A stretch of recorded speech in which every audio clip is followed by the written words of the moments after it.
Go ahead, tell me the other thing. The other thing, if you pull, is that VU meter. You want it touching red and not staying in the red. Touching Tim red. Dean. Tim Dean likes to live in the red. That's the modulation. When they're taking it over modulated, that's 9 times out of 10 that thing is going to be pinging solid red.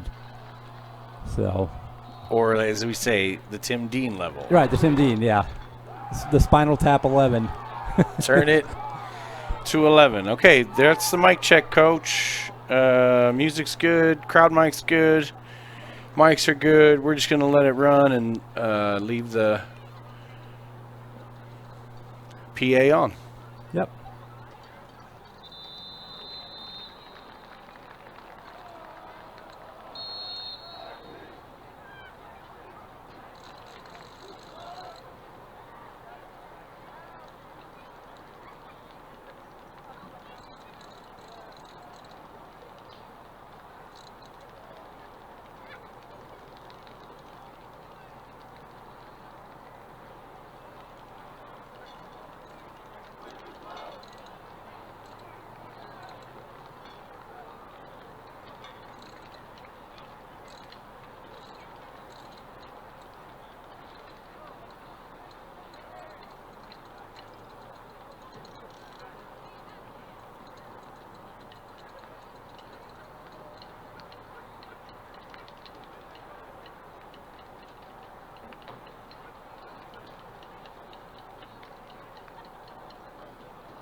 Ladies, gentlemen, and students, may I direct your attention to the following announcements on stadium policy that will be enforced by uniformed stadium officers. Hero Stadium is a designated drug, alcohol, tobacco, and weapon-free facility. Their use here is strictly prohibited. Fans are reminded that crossing from one side of the stadium to the other is not permitted. Equal facilities are located on both sides of the stadium. The use of small noise-making devices is restricted to approved items by both schools. Devices such as clappers or bang sticks are allowed. All other noise-making devices are prohibited. This is a courtesy reminder that areas designated for seating by the handicapped along the front of the stands are not to be utilized by fans without disabilities. And finally, for the safety of the students on the field, the coaches, and the officials, fans are not allowed on the field or the running track before, during, or after the game. Hero Stadium officials appreciate your cooperation regarding these important announcements.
Happy day after Thanksgiving and welcome to Hero Stadium in San Antonio, Texas. My name is Merle Bertrand, broadcast director for Vype Media. Filling in for the voice of the Panthers, Mr. Tim Dean, joined by producer, color analyst, Swiss Army knife, Greg Ceriti, Jack Spina on camera, Les Clary, our QA for tonight's UIL Division II Region 4 semifinal matchup on Panther Primetime between the Liberty Hill Panthers and the Flower Bluff Hornets from Corpus Christi. And Greg, for all the success this Panthers team has had over the years, perennial playoff contenders, constantly knocking on the door of another state title, it seems as if this year's club has had to work harder and battle so much on-field adversity to reach this point, yet here they are with a chance to advance to the Elite Eight yet again. You let them in the tournament here, and they're having a deep run, playing about as good as they have all year, Merle. Injuries plagued them early, but now with the offensive line coming together, the defense coming together, the running backs healthy, they really are firing it on all cylinders at the right time of year during the playoffs. Yeah, I remember texting with you and Tim after game 2 or 3 or something like that, and Tim said something about there were 8 guys on crutches, and I'm like, oh my gosh, and yet here they are. Got some of them back, I'm assuming, and the ones that have had to fill in, they're not fill-ins anymore. It's their show, right? Well, absolutely. When you talk about the offensive line, Julius Osborne missed a few games. It was able to be back last week. And the running backs, right? Noah, Jack, Joe, all 3 of them dealing with injuries off and on, and hopefully all 3 of them back out on the field this evening. The stalwart, the rock for the team so far this year, Ben Carter, right? Just 30 touchdowns, 2,100 yards. You give him the ball up the middle, and he just fights so hard, and he has just been the rock for this team, and looking for him to have another big game tonight. Now, are you implying that running backs are important for a Liberty Hill team? That's just crazy talk, right? You know how important they are, and how important this offense is to this team. Maybe more so than any other team left in the tournament. 16 of them left, and this offense is predicated on Sean Lapazinski, former Roos Club president, used to call a Swiss like a Swiss watch. Right. When it's really working well and it's firing on all cylinders, man, it is hard to stop. And it takes these guys playing together, practicing together, and playing together during the season, and then the health side of it, right? And so when it's all firing, man, it is really fun to watch. And last week we got to see a taste of it. In the playoffs, we've really seen a big taste of it. So again, hopefully something that continues tonight. And I think for a lot of people, as we're broadcasting tonight on the NFHS network, also streaming it or a radio broadcast tonight on 102.7 ESPN Austin Radio. But for those folks who are tuning in, just a casual football fan, just wanted to tune into a good game and are watching tonight on FHS Network, what they might not understand, that slot T offense that Liberty Hill runs, they've been running it forever with wrinkles, going back to Jerry Vance's days. I remember when I was back in the old KMAX Sports days when we were doing games back then, and I was working for the Liberty Hill Leader newspaper, the summer camps that Coach Vance would have with the little 5th and 6th graders out there running the slot T. I mean, it's like almost like breathing by the time they get to this level here on a Friday night. It really is. These guys they come up in it, all the junior levels, they're going to run the same thing. They use the same terminology.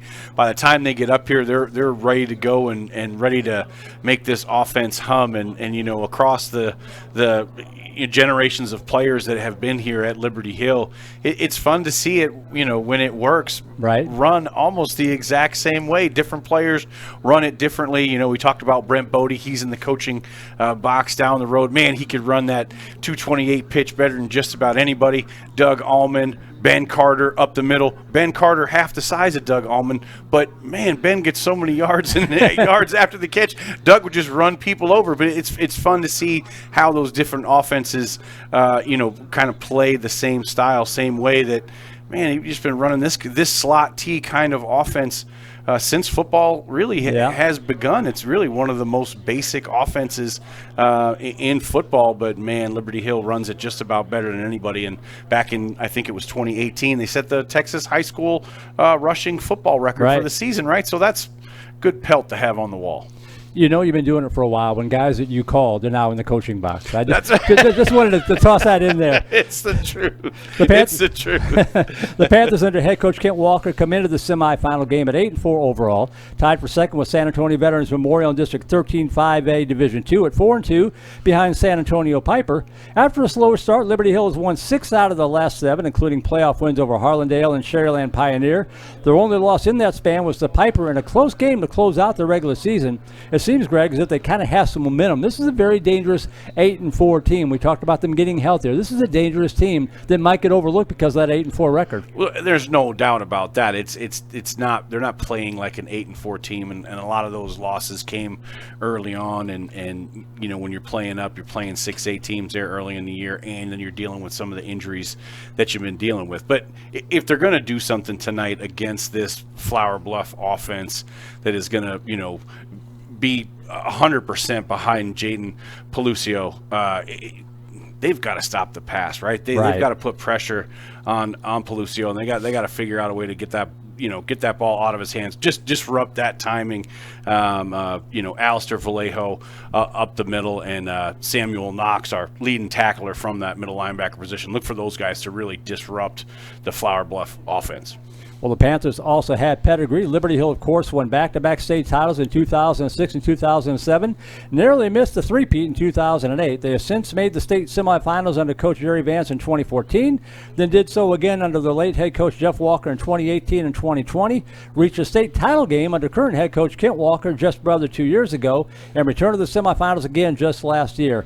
And that's not counting all the shorter playoff appearances in between under all three coaches, Greg. That's pedigree right there. Absolutely. You mentioned it, man. It's the same offense, right? It's the same style. It's really in that school familiarity. It really has bred success, and you see that over the course of those teams learning how to play, the next team that comes in really benefits from the success of the previous team, and those guys stick around, and they're in that coaching box, and they're part of this community, and they help that next generation, and it really becomes something that, you know, it's been great to watch blossom and see develop. I believe that Coach Walker said that no team in Central Texas has made the third round of the playoff 10 years in a row. But that's where Liberty Hill sits right now, with the only team in Central Texas to make it this far 10 years in a row. And just that right there is a pretty amazing statistic when you're talking about a team that was, you know, in 3A, moved up to 4A. When they came up to 5A, there was a lot of chatter about, you know, hey, we don't know if this offense is going to be able to withstand these bigger schools and some of these spread offenses. And, man, it couldn't be, you know, 180 degrees the other way. Liberty Hill has not only showed that they belong at this level, but they've dominated while they've been here.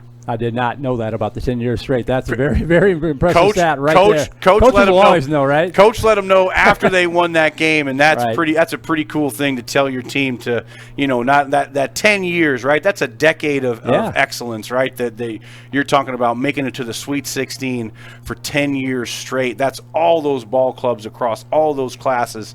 For those guys to, you know, put in the work in the weight room, and put in the work on the field, and you know, be able to be here in this third round. And look, looking to go another round for sure. Yeah, let's hope so. On the other side of the ball, the Flower Bluff Hornets are themselves a perennial postseason power. This is the 8th straight season the Hornets have been to the playoffs, and they've made the postseason in 17 of the 18 seasons since Liberty Hill's first title in 2006.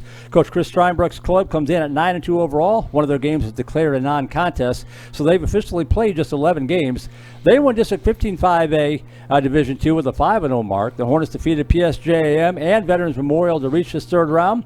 Greg, they score a lot of points. I'll say it again. They score a lot of points. 49, 50 points, pretty routine for them. Will the Panther defense hold up? That's $1 million question tonight. Listen, it's Pelucio. Their dynamic quarterback. He's their leading rusher. He's obviously their leading passer, and he is going to be looking to throw to Johnson and Johnson. Cameron Johnson and Jaden Johnson, his two big receivers that he's going to try to find all over the field tonight. They run a spread offense, and it really is going to come down to how much pressure can this young Liberty Hill defense put on Pelucio, Right. and just make them uncomfortable. Maybe make a turnover here and there. You know, turnover is so important, Merle. Now we're in playoff football, right? You're playing against teams that are really good, and one possession can make all the difference. So, and in this passing offense for Flower Bluff, you know, that could be a big deal. It's kind of like tennis. You want to break serve. You get that turnover, get a fumble, get an interception, break serve. That's the best way to stop the opposing offense. Yep. So two teams with histories of making long, deep playoff runs. One of them will move on to face the winner of Piper versus Alamo Heights in next week's Region 4 championship game. Those two are kicking off at 7 o'clock as well over at the Alamo Dome across town.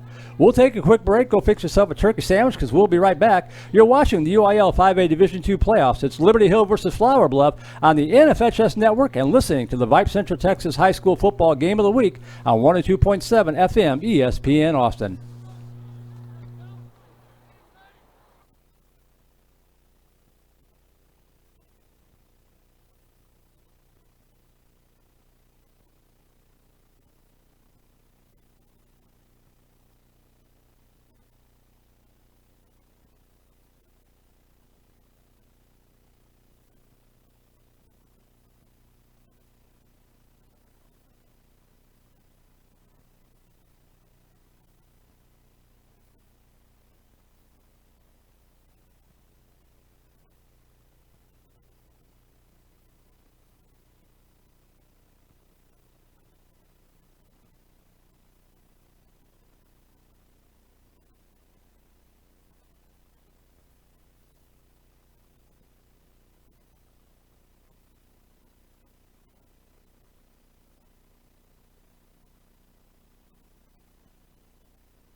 Click on cut or fade.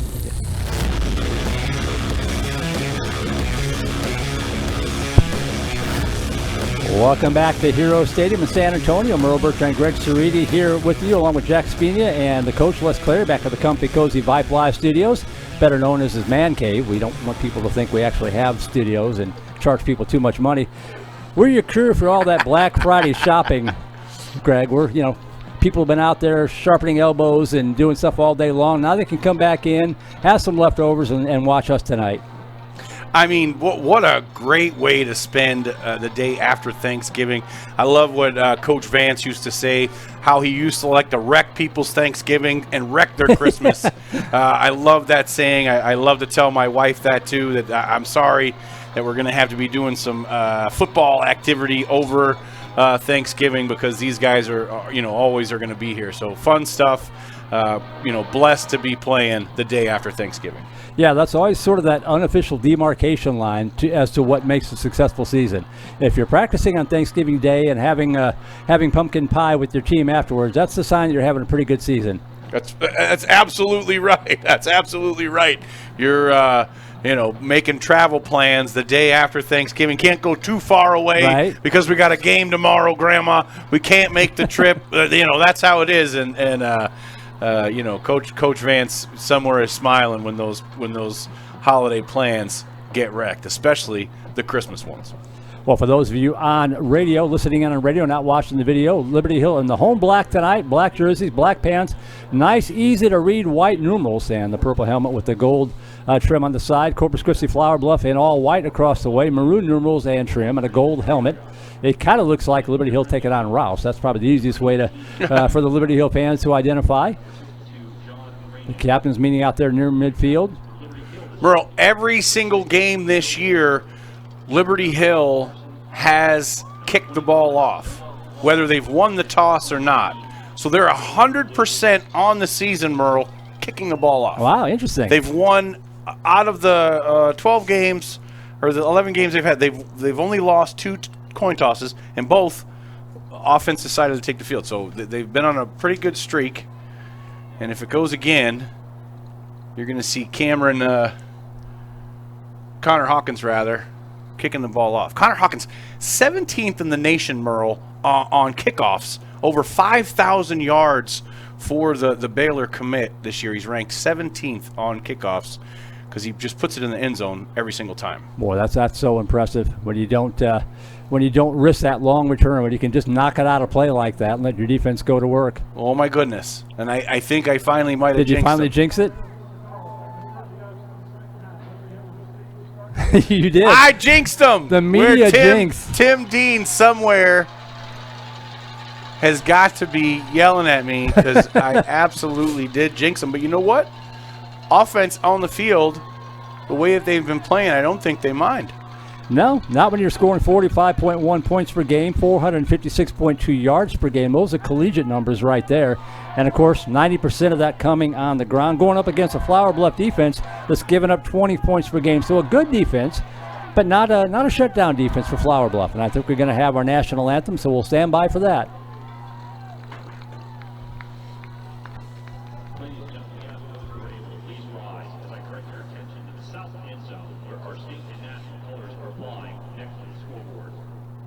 Please remain standing and remove your hats as the Liberty Hill High School band pays tribute to this great nation, to our men and women in uniform throughout the world, to our veterans and our first responders, with the playing of our national anthem.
"90 seconds away from kickoff from Hero Stadium on a beautiful night in San Antonio, Texas. Temperature about 58 degrees.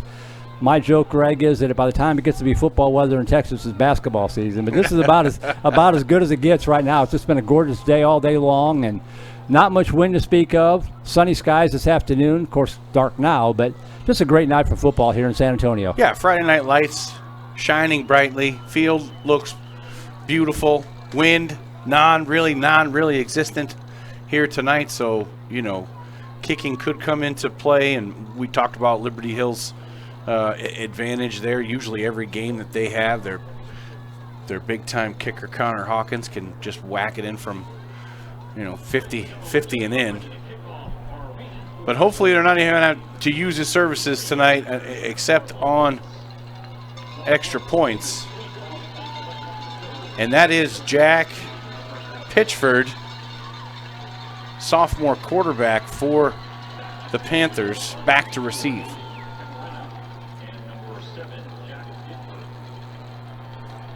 We're about ready to go. We're a long ways up, by the way. We are. This kind of reminds me of Texas A&M is high, or Ohio State is high up as we are here at Hero Stadium. It's a bird's eye view for sure. It definitely is. So the ball is on the tee.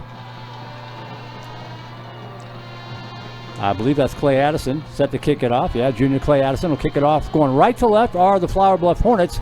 Panthers get the football first, going from left to right on your radio dial. Jack not giving him any respect on the 15. Daring him to kick him over his head. The Panthers definitely set up for a return here. Maybe even, as you see the up back, Merle on the top there, maybe even thinking about an onside. That's kind of what they're looks like they're anticipating, yeah. But he kicks it away, and it's going to sail back to the 5-yard line and picked up inside the 5, up to the 5-10, to the 15, stumbles it out across the 20, up to the 25-yard line. A pretty good return of about 20 yards for Pitchford. And that's where the Panthers will set up for the first offensive possession of the night. There's 6. There's 21. 28 is out there, and so is 7. So, folks, this is, oh, no, it is 31 is out there. So, I was going to say, that is Jackson Hines. One of the most difficult offenses to defend. It's like a game of hide your shell, the handoff right up the middle, push it out across the 30 to the 32-yard line, a 5-yard pickup. Yeah, that'll be good for a 5-yard pickup, second down and 5, and that was right on the first carry of the ball game, Noah Long. Long on the season coming in. 105 carries, 1,109 yards, 10.6 yards per carry. I'm not a math major, but that's good for a first down every time he touches the ball. It is. Handoff left side, out across the 35, pushing the pile to the 36, 37-yard line. Should be enough for a first down. Great push by the big fellows up front. And again, we talk about the offensive line coming together. Julius Osborne back there. Alistair Vallejo, the young sophomore, out there as well. So first down 10 at the 37-yard line. Handoff on the end around and cutting back up at 40, breaking a tackle up to the 45, pushed out across the 45 to the 47-yard line. I believe that was Caden Campbell on the carry. Or was that 21? That's number 21 21, still. That's, yeah, Noah Long again. Picks up about 8 yards on the play. Second down and 2 from the 46-yard line. It's actually Joe Pitchford at quarterback. That's why. He's wearing number 6 up under center, and he's going to drop back and pass.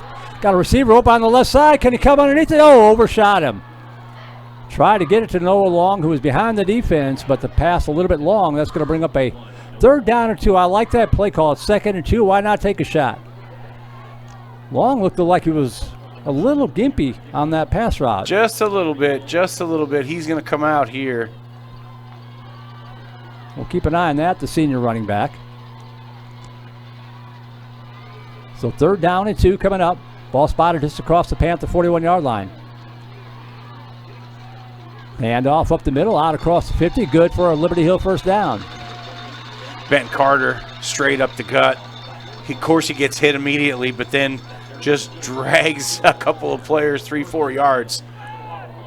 The fullback, Merle, he is tough to stop up the gut. 2,121 yards coming into tonight's game on 245 carries. First down 10 across the midfield stripe. Give it to him again, and he's just going to bounce off the outside of the 45 to the 40 and knocked out of bounds at the 37-yard line. He went up the middle first, Greg, and nothing there. Just kept the legs turning, bounced off, and picked up 12 yards around the left side. That's it in a nutshell right there, Merle. That's Ben Carter keeps the legs churning. When he gets hit at first, it really just kind of wakes him up. Like, he just always keeps his legs moving, and he's always he's so hard to bring down. There's another example of it right there. First down, Panthers at the 35-yard line. Pitcher going to keep it himself, cuts it up right side inside the 30, and drug down from behind at the 27-yard line, but not before picking up about another 7 yards. And that's going to bring up a 2nd down and 3. Cameron Johnson with the tackle there on Pitchford as he gave him a little stiff arm before he did. Perfect for this offense. 2nd and 3, you can do so much out of it. Yeah. Just underway first quarter, no score. Liberty Hill's first drive of the night on the move. Hand off left side, looking for running room, and going to be wrestled down, and a flag comes flying in from the far side of the field. Weird place Jackson to throw, Hines on the carry. Weird place to throw that flag. Yeah. Was it a face mask, or it feels like it was? Oh, it's a hold call and just a terrible flag throw. He missed the area by quite a bit. So that'll push him back to about the 37-yard line, make it 2nd down and 12. And with the way that play was going, that's one of those frustrating penalties that had nothing to do with where the ball was. And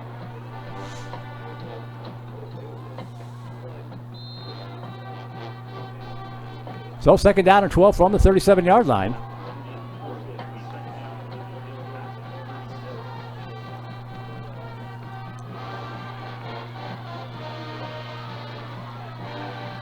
Up under center.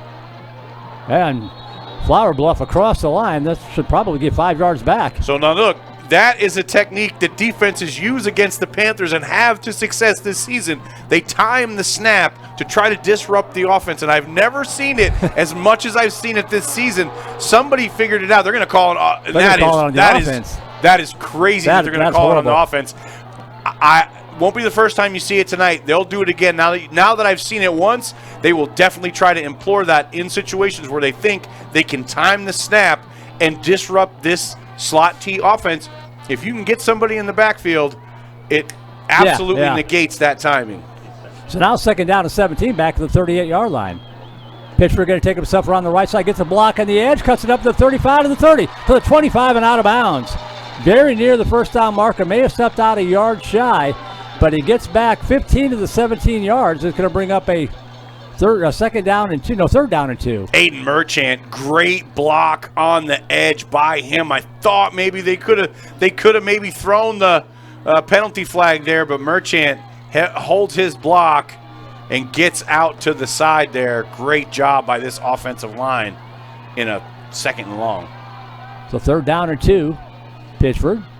Handoff right side inside the 25 and pushing the pile down to the 20-yard line. Good for a Panther first down. So that's the way to fight through that big penalty. Third and short. You know who's going to get it? 28 up the middle. Give it to Ben Carter, and he's going to churn those yards out again. A lot of yak yards. Here comes 21 back into the game. He's hard to keep off the field. So 1st down and 10 at the 20-yard line.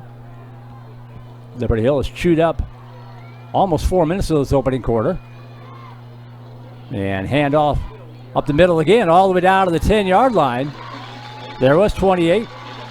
Quintessential Ben Carter run there. Gets immediately hit, drags people 9 yards, 1st and goal. No score here early in the ball game, 0-0 if you're just joining us. Yeah, Liberty Hill with a 1st down and goal from the 10-yard line. Handoff left side into the end zone, touchdown Panthers. Noah Long back in the ball game, looked just fine in that play.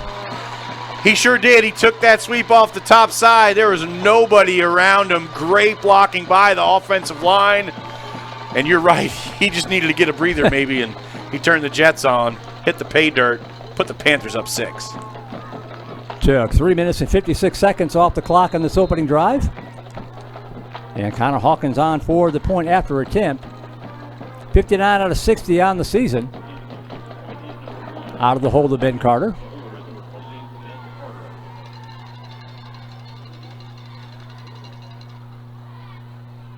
Low snap, good hold. And the kick is up. And it's good. So Liberty Hill draws first blood, 7-0 to score.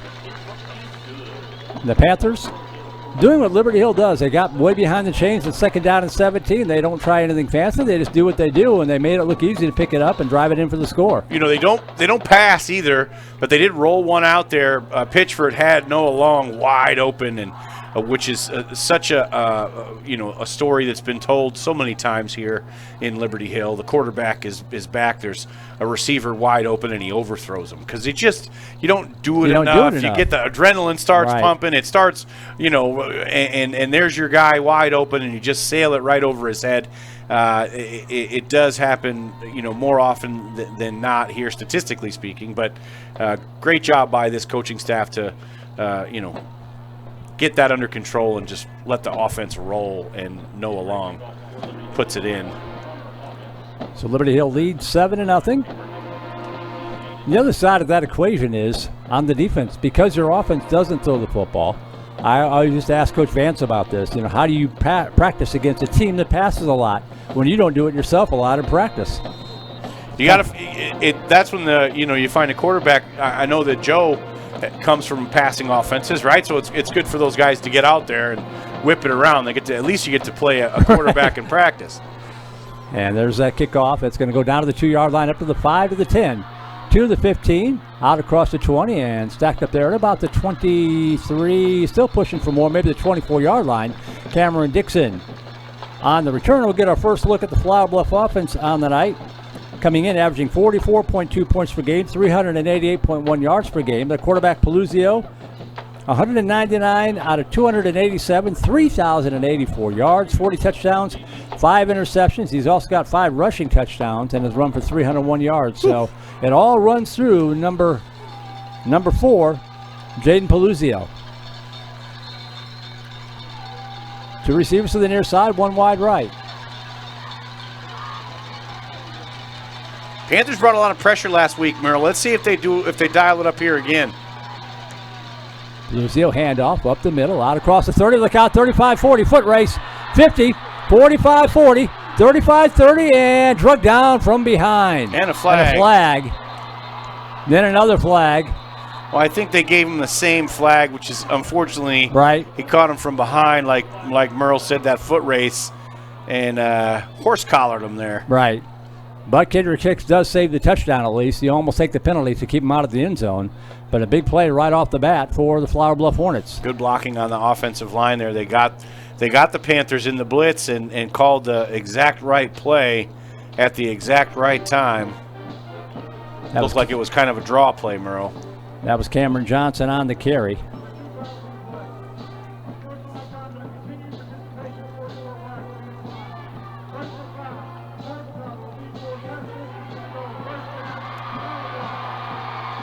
I'm not sure why there was 2 penalties. Yeah. I think he said it was unsportsmanlike. Unsportsmanlike, which they declined, and then that's going to put the ball all the way down to the 11-yard line. 1st down and 10 for the Hornets. Just like that, the Hornets knocking on the door. Johnson lined up to the right side. 2 receivers to the right for Peluzio. Shuttle pass underneath, cutting it up to the 10, to the 5, and knifing it at the end zone. Touchdown, 2 plays. And the Hornets are an extra point away from tying it up. That was Jaden Johnson on the little shuttle pass underneath. Bang, bang, just like that, Merle. Yeah, Liberty Hill grinds it out for 4 minutes, and the Hornets get it back in about 30 seconds.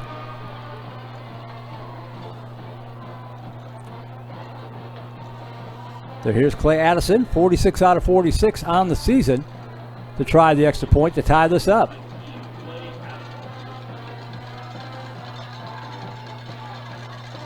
Ooh, a lot of motion there. I don't see a flag as a flag. The kick is up, and it's good, but I think the Hornets may have flinched. Unless they call this on Liberty Hill. Now they're going to call on Liberty Hill. I thought he was drawing offside, but so 7:29 to go first quarter. We're all tied up at 7 apiece. Good play there by Jaden Johnson. They ran the little pitch pass there. You bring your wide receiver out in front of the quarterback. Quarterback gets all the advantages of pass yardage, Right, yep. But it's basically just a handoff up the front there as Johnson running full speed, caught the edge, got some good blocking, and tied the ball game up. Yeah, my Vandergrift color analyst was a former quarterback at the University of Minnesota. He lobbied vociferously that those were passing stats. As any good quarterback would, yeah. And I think as a receiver on the other side of it, it's absolutely a catch, and those are receiving yards. But it is a glorified handoff, and we all know it. 7-7 your score. And Addison with the football in the tee. We'll start over. High kick over to the far sideline, going to be fielded at the 16-yard line. Drop, picks it up to the 20.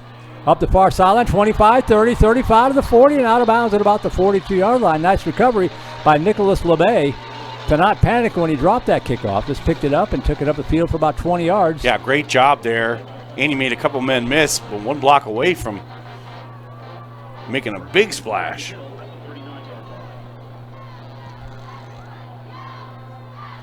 Look at that. Les Clary sends the man cave.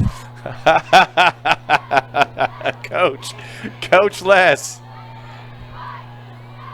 Handoff around the right side, try to get the corner turn, gets a block in the edge, and cutting it across the 45 and up to the 50-yard line. Nice carry there by Jack Pitchford, the sophomore. Picking up 11 yards on the play. First down 10 to the midfield stripe. So that is the backfield, the starting backfield at the beginning of the season. Joe Pitchford, Jack Pitchford, Noah Long, Ben Carter. That's the if you were going to draw it up, those are the four guys you want in this slot T offense. First down 10 at the 49, as they say, where he touched down. Straight ahead, handoff, out across the 50. Breaking tackle, squirts inside the 45, down at the 44-yard line.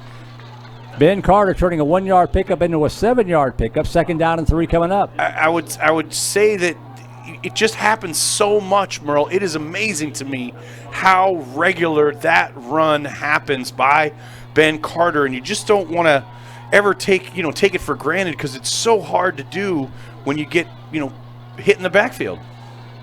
And off again, right side. Now cutting it back up off right tackle, breaking free back to the left inside the 35 and down to the 31-yard line. Flag comes in late. And Hornets are acting like the ball came out, but I think it was down. Such a late flag again. So far past the actual run. Why the referee is looking back there, unbelievable to me. And holding is a will good be the 10 call. yards, a good 10 yards behind the play when the flag was thrown, and had literally absolutely nothing to do with where the ball was. The Panthers coaching staff really needs to talk to their players about carrying on blocks once their receiver is down the field. Stop, disengage. These refs are looking for anything. Yep. Long had the first down yardage, but it's wiped out. A spot foul sets it back to the 46-yard line, brings up a second down and 5 now.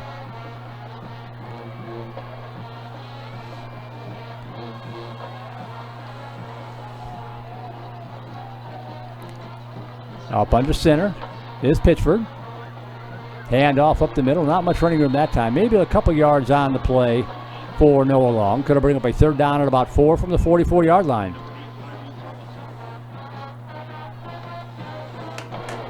Big play here early in this ball game. Third and kind of short. Feel like it's two-play territory. And, Merle, you could get the Liberty Hill version of the brotherly shove. And timeout. Timeout going to be taken by Flower Bluff. They didn't like what they saw. I don't understand because it looks exactly the same to me. How do you tell? You're going to see the same thing every single time. But it was Ben Carter probably about to get it and go straight up the field.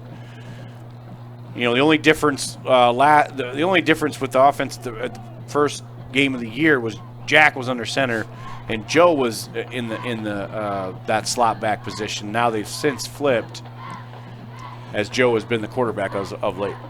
So how to describe the slot T for those who don't know? There's no wide receiver split out in the formation. Everybody's up on the line of scrimmage, almost in a semicircle. That's right. Quarterback up on the center, and then at least 2, sometimes 3 backs behind him. I call it the electric football formation. Yeah, you're going to have a slot back on one side, a slot back on the other, and when the quarterback turns around, the quarterback's going to put his back to the defense sometimes, and is going to make a fake or going to make a handoff. And there's so many variations off of both sides with the strong and the strong side and the quick side for Liberty Hill. The one side is of the offensive line is the strong side, and the other side is the quick side, and they flip it and flop it and put guys on this way and that way, and just a game of misdirection. And when it's run properly, man, it is just so hard to stop. 3rd down and 3, and now it's going to be 3rd down and 8. The Panthers jumping, and that'll make it a little bit harder. I did just get a little bit jumpy there on the right side.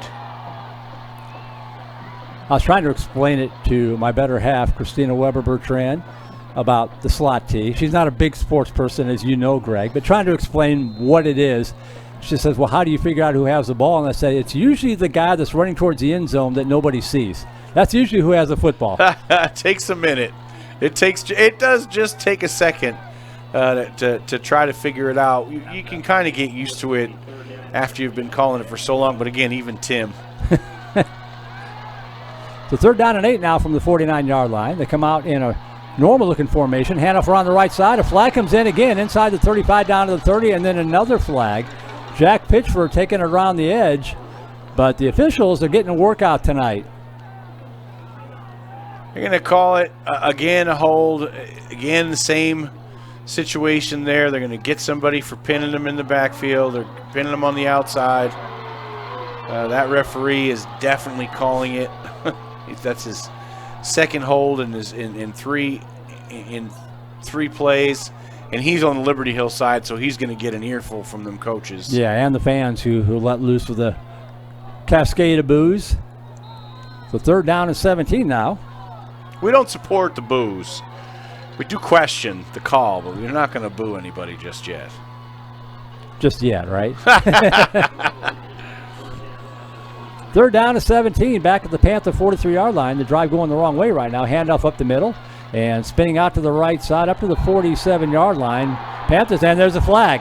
Panthers fans wanted the late hit. They were lobbying for it, and they gave it to them. Yeah, they got it, Merle. That absolutely came from the fans who traveled down here to the game and didn't stay back in Liberty Hill, maybe at the Whiskey Barrel Pub listening down there, but they decided that they were going to come down here and make the trip. And when they came in, they hit Noah Long late. They hit him late. They hit him late. They definitely hit him late. And the crowd let them know about it, and the ref threw that flag, and maybe a little bit of a makeup call. Well, instead of 3rd and about 12, it's now 1st and 10 for the Panthers at the 37-yard line. I want to give a shout out to my mom, tuned in from the great state of Illinois. She's listening on the ESPN Austin stream. Handoff up the middle and inside the 35 to the 34. About a 3-yard pickup for Ben Carter. And he decides to not get tackled. Again, I love 28 says, I'm not going to go down. I'm going to still stay up. Pick up 3 yards and not get tackled. It's kind of like Douglas Adams, the guy who wrote Hitchhiker's Guide to the Galaxy. How do you fly? You throw yourself at the ground and miss? That's exactly right. That is his mantra. He is just so tough to get down up the middle. And I've just seen it so much over the course of his career. And it's how he runs the ball. Fierce up the middle, keeps his legs moving, moves the chains. But there must have been a penalty because they're saying 1st and 5. So maybe the Hornets were in the neutral zone. I didn't see a flag, but it's 1st and 5 from the 32.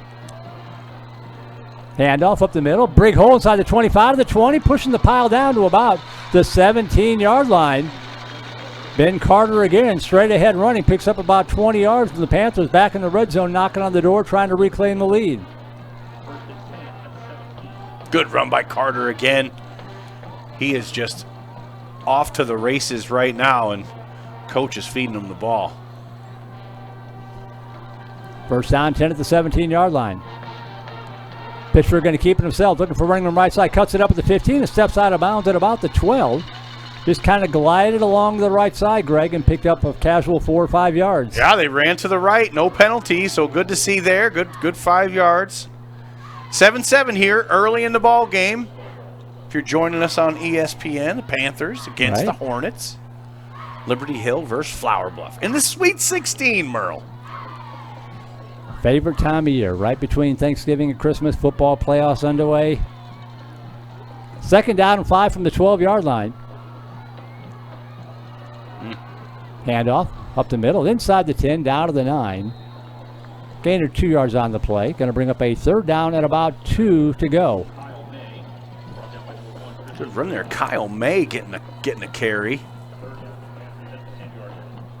The Jackson senior. Hines checking in now. One thing I notice is we haven't had a negative play tonight other than penalties. Might not pick up much, but they're always picking up something.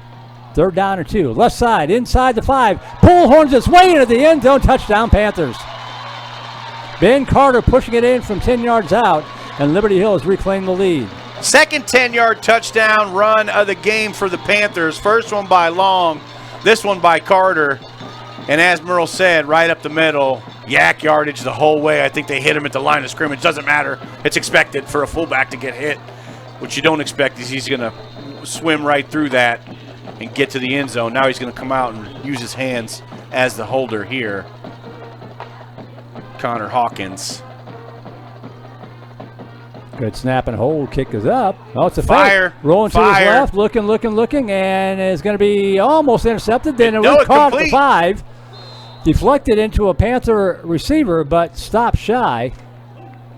I couldn't tell if that was a design play or if he just juggled the snap. It definitely was not. Looked like the snap was a little high. Connor tried to, Ben tried to get it down, and he couldn't. And, you know, we talked early in the season when Ben has gotten a few of those, and he's taken it just right to the corner. He's dropped it, or the ball's been either bounced back to him or it's been too high. Right.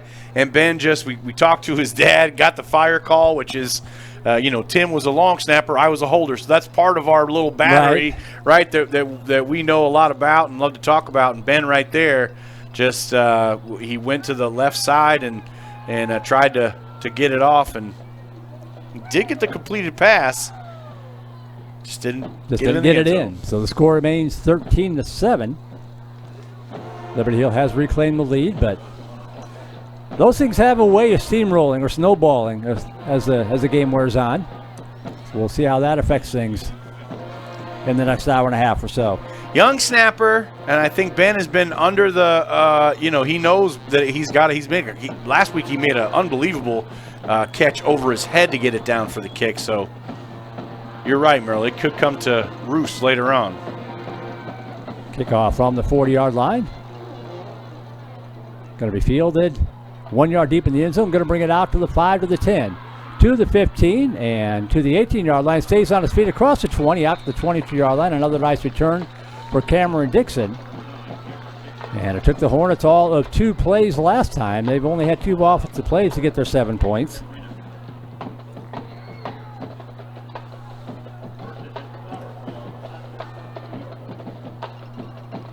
So first down or 10 for Flower Bluff at their own 23-yard line. With 3:41 to go here in first quarter. One receiver right, 2 to the near side.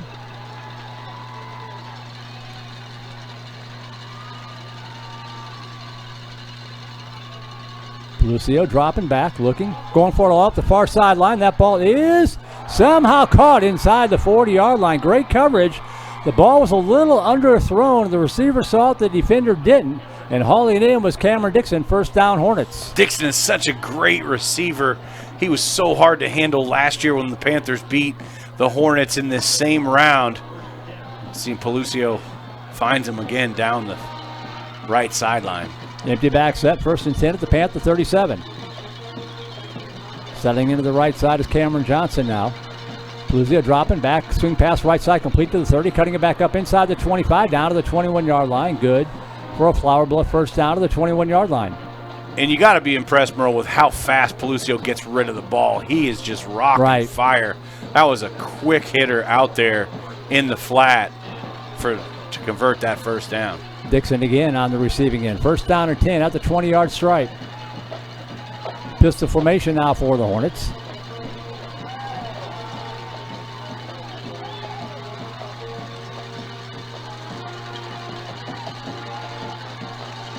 Lucio, straight ahead handoff, and nice response this time inside the 20 to the 19-yard line. Samuel Knox there with the big hit, the leading tackler for Liberty Hill.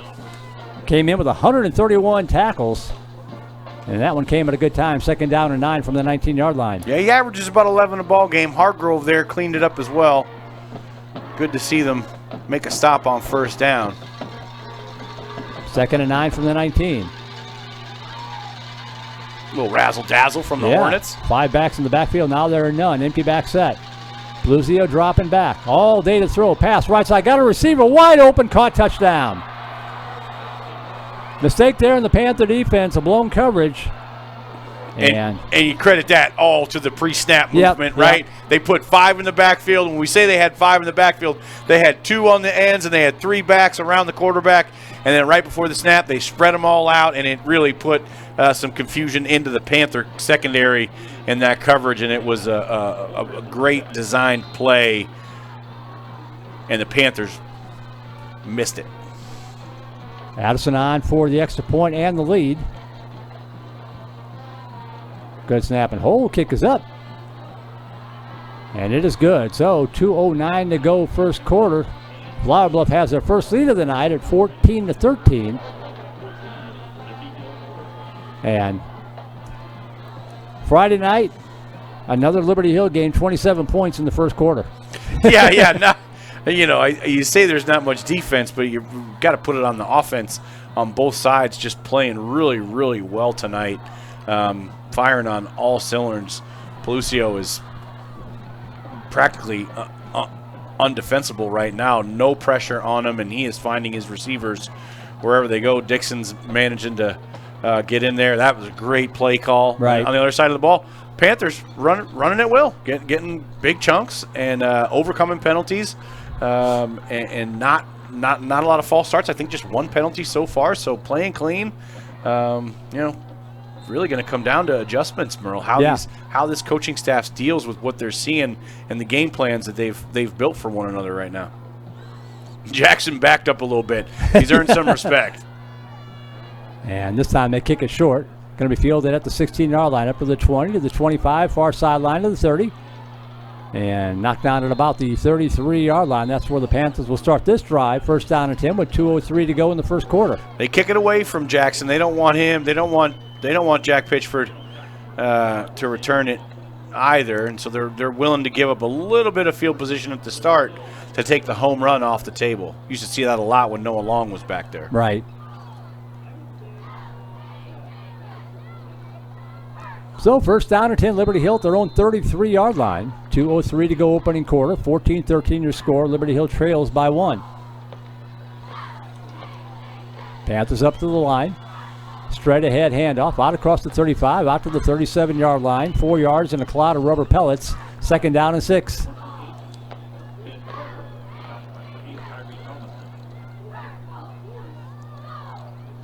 That was Ben Carter start on the carry. Perfect start, Carter. Yeah. Right up the middle, get the blood pumping.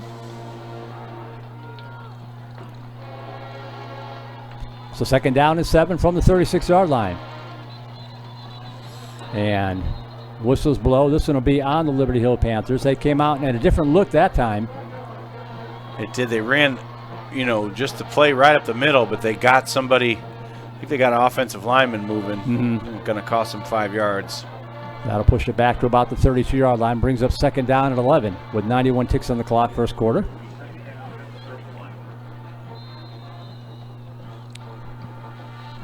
Now the clock rolling again.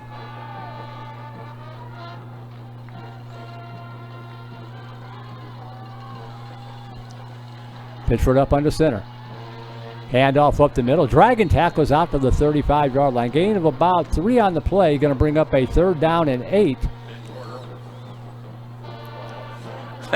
They tackle Ben Carter there. Just hug him. Just bear wrap him up. Like really grabbing him up around his shoulders. just jumping on them, trying to do anything you can just to bring them down. Ben still drags them forward for 5.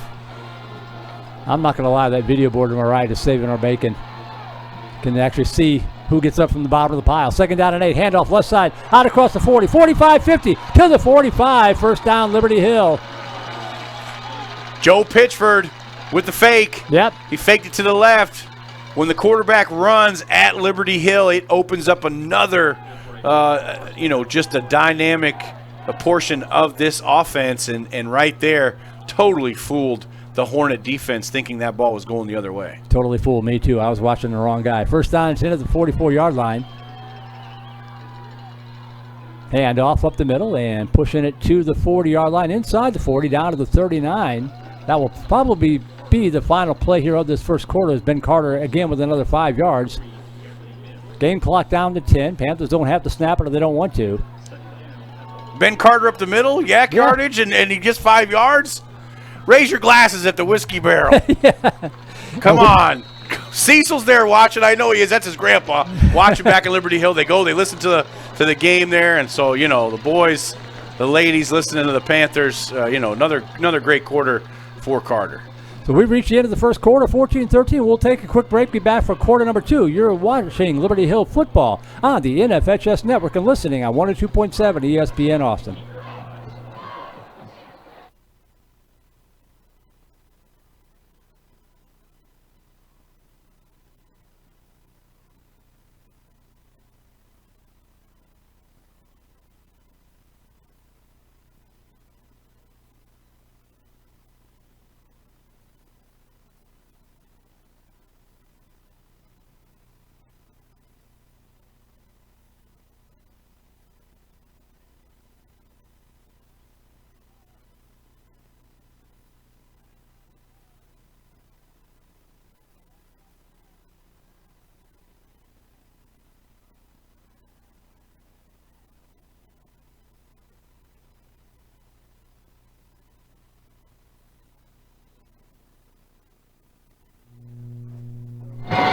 Welcome back to Hero Stadium. 2nd down and 5. Toss sweep left side. Panthers going to work right to left to the 35 to the 30. Flag comes in again. Shocker inside the 20. Down to the 15-yard line. Good for a 1st down for now. Jack Pitchford on the carry. But this one has all the earmarks of coming back. Nope. Same ref. Same penalty. Yep. Same throw. Same place. He is not letting that play go tonight. Well, at some point, and you talked about it, if the coaches can't lobby him off of making that call, then it's up to them to get the players to stop doing what they're doing. Yeah, you got to absolutely, when refs, are going to make that call, which they see as a hold around the right side. And the coaches are just in his ear right now. He is just right there having to defend that call. He's made it 4 times tonight, and it's the same flag, same area, same guy. It was a spot foul, so 2nd down and 10, back near the original line of scrimmage, and a handoff to Carter off the left side. Gains a couple yards on the play, going to bring up a 3rd down at about 8.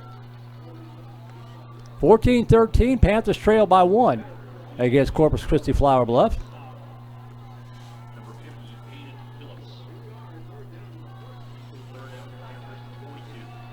It's going to bring up 3rd and long.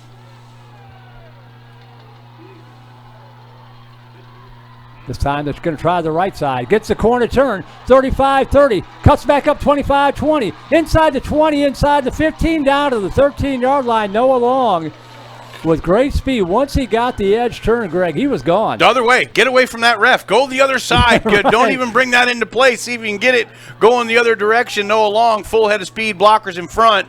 Not having to deal with that ref who's been flag happy on that call. Noah Long, a soldier, picking up a 1st down when this Panther team needed it. So Panthers on the move again. 1st down, 10 at the 13-yard line.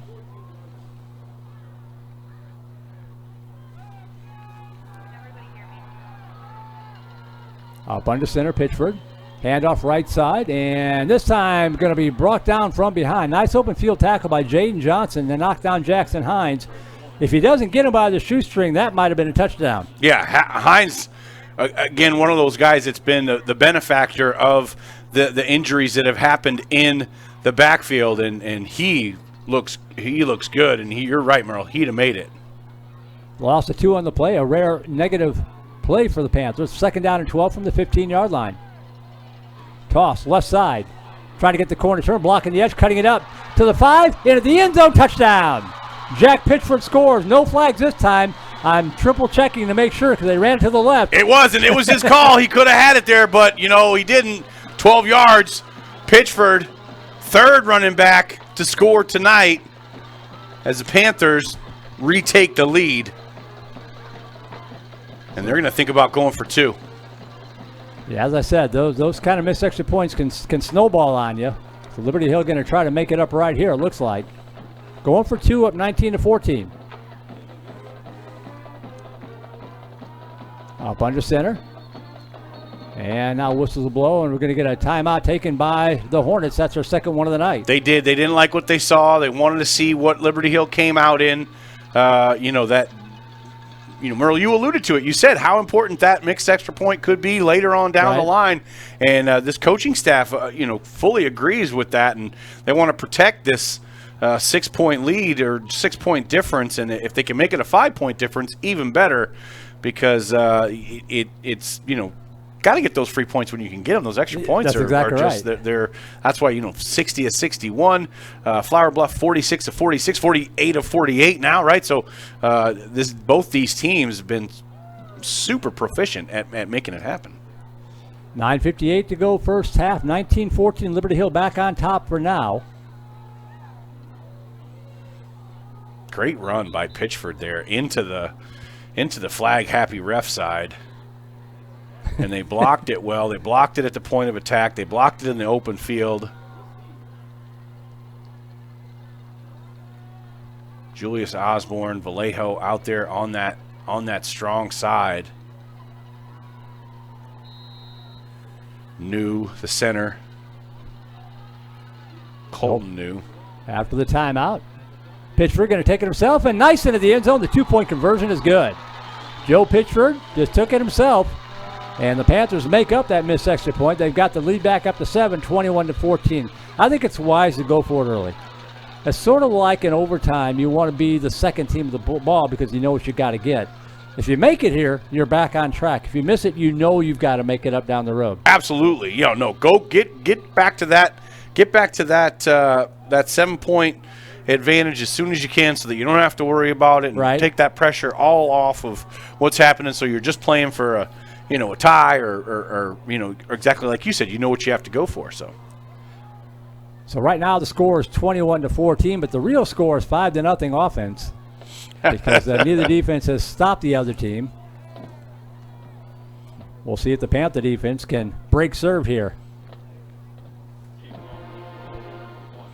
Would love to see the Panthers try to put some pressure on and see if they can make something happen. It's just, as I mentioned earlier, so hard with Pelucio and how quick he gets rid of the ball. There's a lot of room at about the 25-yard line with no white jersey. Let's see if they plop one in there. Nope, they're going to kick it away. Oh, he's absolutely just going to try to drills that one out put of it the in end the zone. end zone. Again, 17th in the nation on total yards. There's a lot of high schools and a lot of high school football that's played every season, and man, that's a lot of yardage in the air for it really is. For this kicker, which is, again, Baylor commit. That's why they signed him. Liberty Hill, just churns them out. So many good kickers here. With the way this offensive scored, they have a lot of opportunity. Yeah. So 1st and 10, Hornets from their own 25-yard line, moving from left to right in the all-white with maroon numerals. Ball in the near hash. Lucio in the shotgun. Trips wide left. Lucio. Actually, I think they went Wildcat. No, it's Peluzio, number 4. I got my numbers mixed up.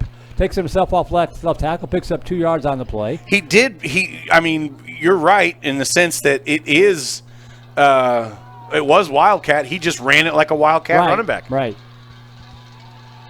So gain of 2, 2nd and 8. flip the formation out to trips here to the near side. Luzio dropping back, looking.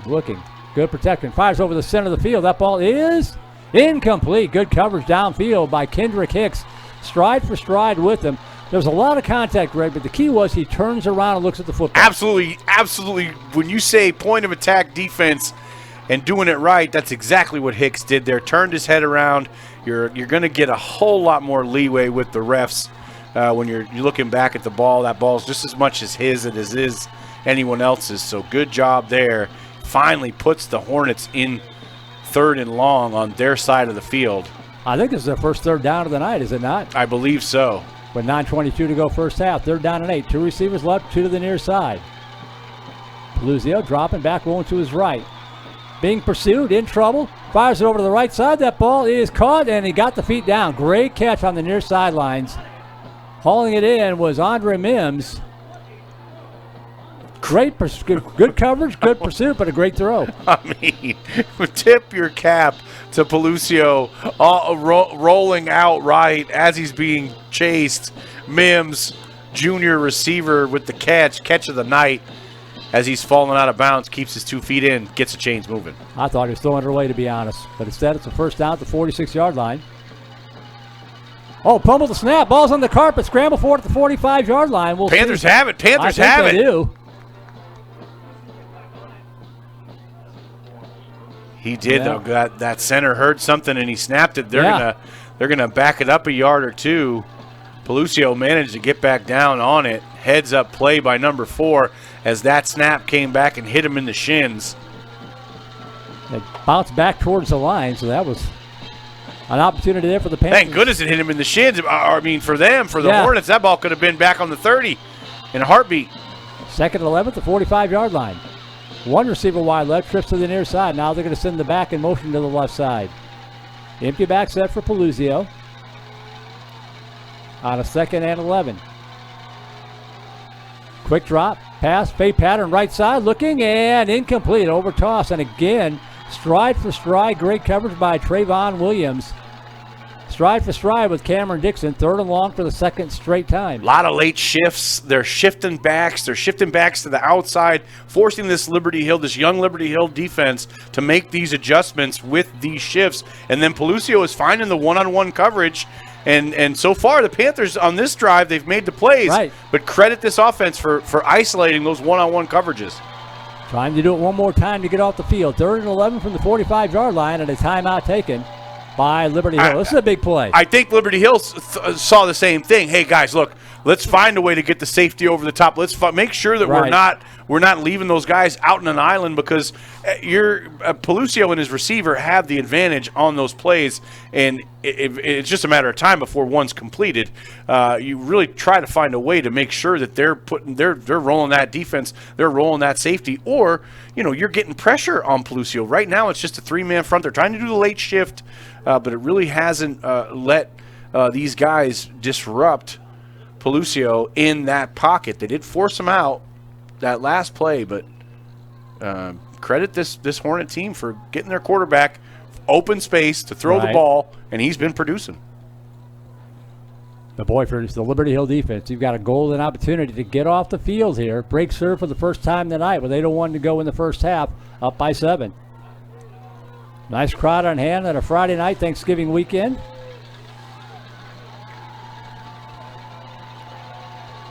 Trips wide left in a triangle. 1 receiver split to the near side. That's Dixon. Keep an eye on him. He's drawn the attention of Trayvon Williams.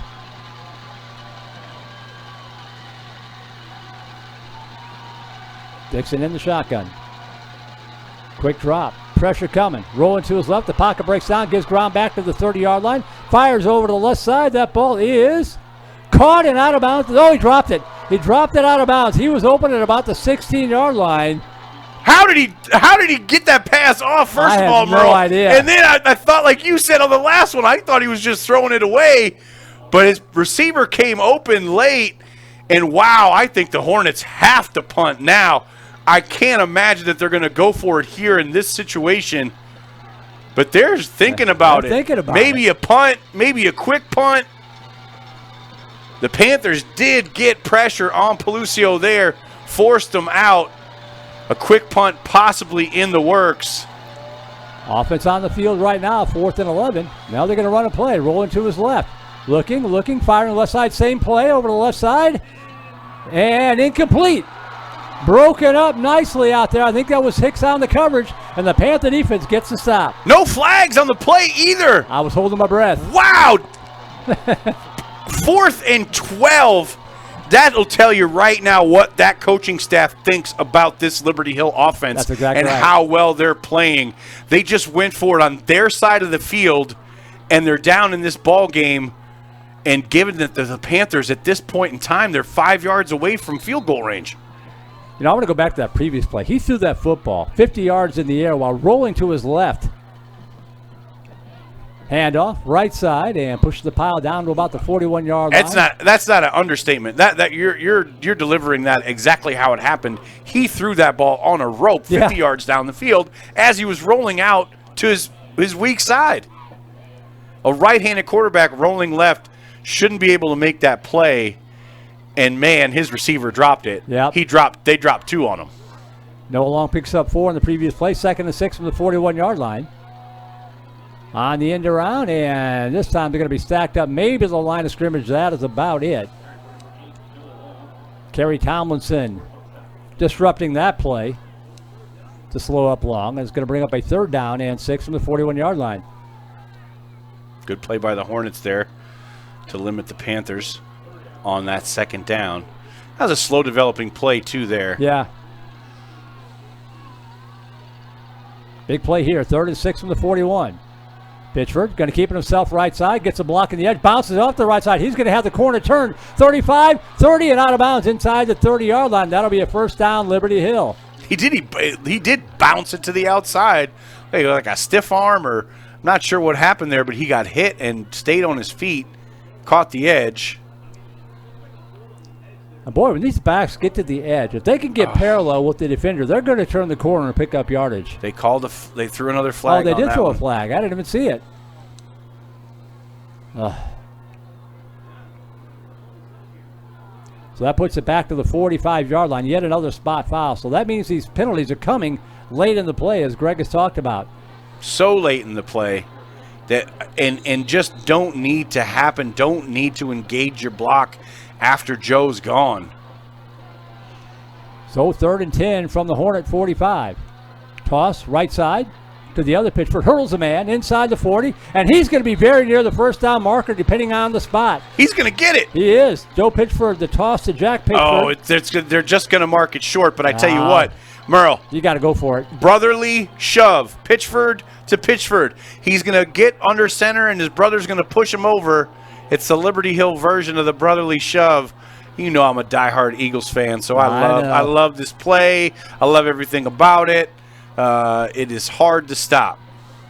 4th down and 1 from the 36-yard line. Big play here for Liberty Hill. And that's going to be a 1st. He didn't even need the shove. He's going to break it inside the 30 down to the 29-yard line. He was off to the races. Not even a brotherly shove, just a Pitchford sneak. I did the tap for 7 yards. How do you not know that's coming? I did the Taft State semifinal of the game today between 2nd Baptist and Regents. The 2nd Baptist quarterback did that play, broke it for 35 yards. Wow, that's, again, the best way to sneak a quarterback right up the middle for 35. So Liberty Hill 1st down and 10 at the Hornet 29-yard line. Handoff. Ooh, runs right into a brick wall. Great job there, being in the right place at the right time. Number 47, Kevin Burnett. Ran right into Ben Carter and stopped him in his tracks. That is a rarity to see Ben Carter get tackled for a loss, or in his case, it's at the line of scrimmage. No gain for Ben Carter. That was one of those timing plays that I think they got in there and blitzed that gap. 2nd and 10 from the 29-yard line. Handoff. And pushing the pile down near the 25-yard line, maybe the 26, is Ben Carter again. Gain of 3, sets up a key 3rd down and 7. So from here, it'd be a 43-yard field goal attempt to get a 2-possession game if you don't pick up much yardage on this 3rd down play. So in the range of Connor Hawkins, not even funny. We'd love to get it to be 6. You know that Hawkins can absolutely drill it from here. The biggest concern, obviously, is the exchange from the holder to Carter.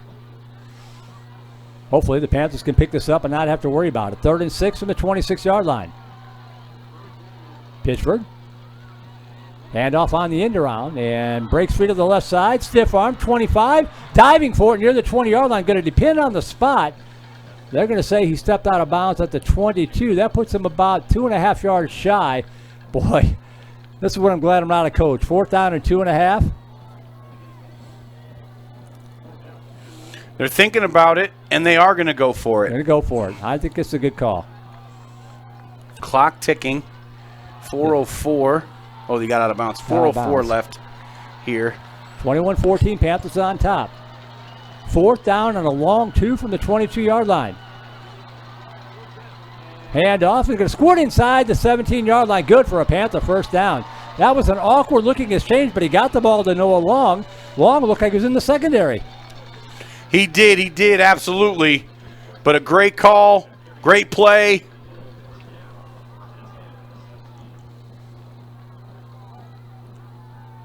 So 1st down and 10, Liberty Hill at the 17-yard line.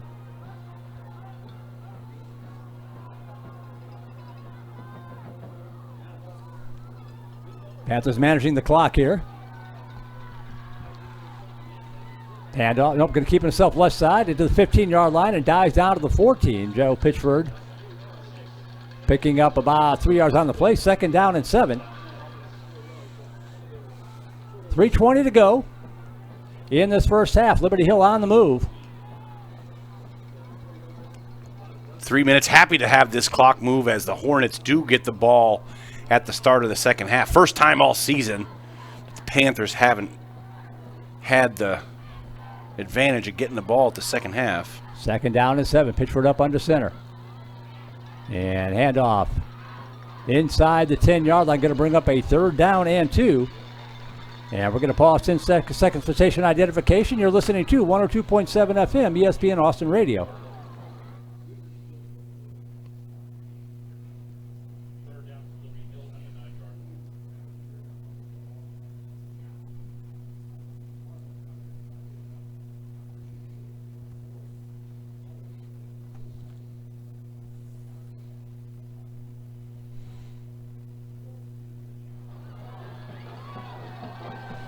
Third and 2 after the play inside of the 5-yard line, and it's going to bring up a 1st down and goal for Liberty Hill. Panthers trying to cash in here. See how long this play takes. 14-13, clock's ticking. The Hornets with a timeout. They still have it in their pocket. The Panthers in no hurry at all to get this snap off of theirs. They're deciding it. They're running it out late. Coach said, hang on 1 second. We're going to get it down to 1 second, and then we're going to call a timeout and make sure that we got a good play here. I think Coach is just chewing clock. Yep, I think you're right. Just chewing it. Going to call a timeout here with 1 second left. Just all set up, and the Panther defense holds on a 4th down play. Turnover on downs. Liberty Hill up by 7. And there's your timeout with 1:43 to go. This is so important, not only just because it's important to get points, but you touched on it. They're going to get the football first to start the second half. So if you don't score here and they score, we're right back where we started from to start the second half. And Pelucio can score in 10 seconds. Yeah, so right. Even now, if you punch this in and you give it back to the Hornets here at the end of the first, they really are going to be able to just get the ball down the field, spread the offense around, and make it happen. So good job here by the Panthers to just churn out time here at the end of this half, at the end of this first half, to try to maybe really maximize this 7-point lead and at least take a 2-score advantage into the locker room.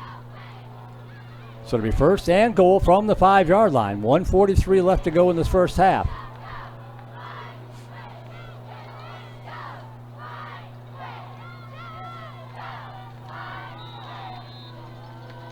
Got the cheerleaders below, firing up the crowd. Nice crowd making the trip down here from Liberty Hill tonight.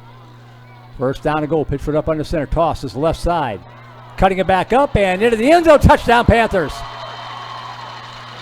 Noah Long untouched into the end zone, and now Liberty Hill has that 2-possession lead that they have wanted since the game started. They do. They got it off the left side. Noah Long, great blocking up front by this Panther offensive line. Anytime a Panther can go in untouched, you know they're doing something right. Right. Now the extra point attempt from Connor Hawkins. Out of the hole to Ben Carter.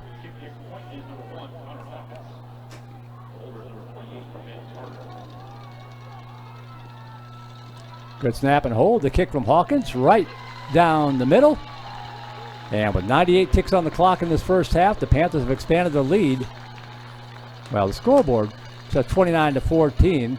We'll take 29. We'll take 29, but my UT math tells me we should have 28. Check the scoreboard. There they go. They got it. At 28, they got it Yeah. back. They got it back. They said a 2-point extra point there. So the Panthers up 14 here at the end of the first half, but as it's winding down, 138, plenty of time for Pelucio and the Hornets, right? They got all the time in the world. But, Panthers with their 2 timeouts as well, so, don't want to get too crazy here. Maybe do something reckless, which we saw at the end of that Piper half when exactly Piper threw that pick and Liberty Hill took it back and really let them back in this ball game. So, you got to figure that you want to get in this game and you don't want to get it too far away from you. Right. Hawkins again. They're in the end zone. And you feel like Hawkins is going to kick it over their head. And he line drives it. Lands on the O of Northeast in the left end zone. Winner of this one gets the winner of Alamo Heights versus Piper. I'll try to get a scoring update for that one. And there's the Panthers. We love it. Tim and I love it with the Panthers. The special teams unit, they race down. They don't get a chance to return. They don't get a chance to tackle a lot of guys. Right. They don't get a chance to do a lot of stuff. But what they do is they run hard every single time and try to get to the end zone first. So we love to watch those guys hustle and get down there. So the coaches have got them hoodwinked. They're basically having to run a wind sprint, but they think it's fun, right? Absolutely. Absolutely. They love it. I think they got some betting pools down at the Whiskey Barrel. They got some betting pools to see who gets in there first. First down 10 at the 25-yard line. And pass slant pattern complete to the 25 to the 30. To the left side, 35. One man to beat, 45 to the 50, and steps out of bounds to the 50-yard line. Cameron Dixon picks up about 25 yards on one play. Only took about 10 seconds off the clock. First down 10. There's a flag. There's a flag back there, and I think it's a hold. Oh, no, it's not.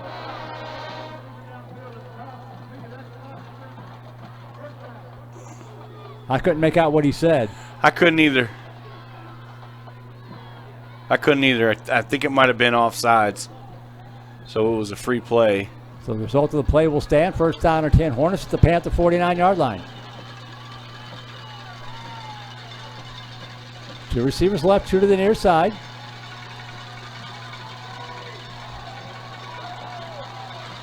Dixon in the shotgun, dropping back, looking, stepping up, firing left side. They're picking on that left side and just off the fingertips, incomplete. That time he had a step, but the ball just a little bit overthrown. And it's going to bring up a second down and 10 from the 49-yard line. They keep picking on that left side out there. He did. He had a step and a half, and Pelucio put it on a rope about a yard downfield. Too far down for him to get that completion. But it was he was unencumbered by the defense, had all the time in the world, stepped him in the pocket, and delivered a rope. Second down and 10 from the 49-yard line. 2 receivers wide left, 2 to the near side.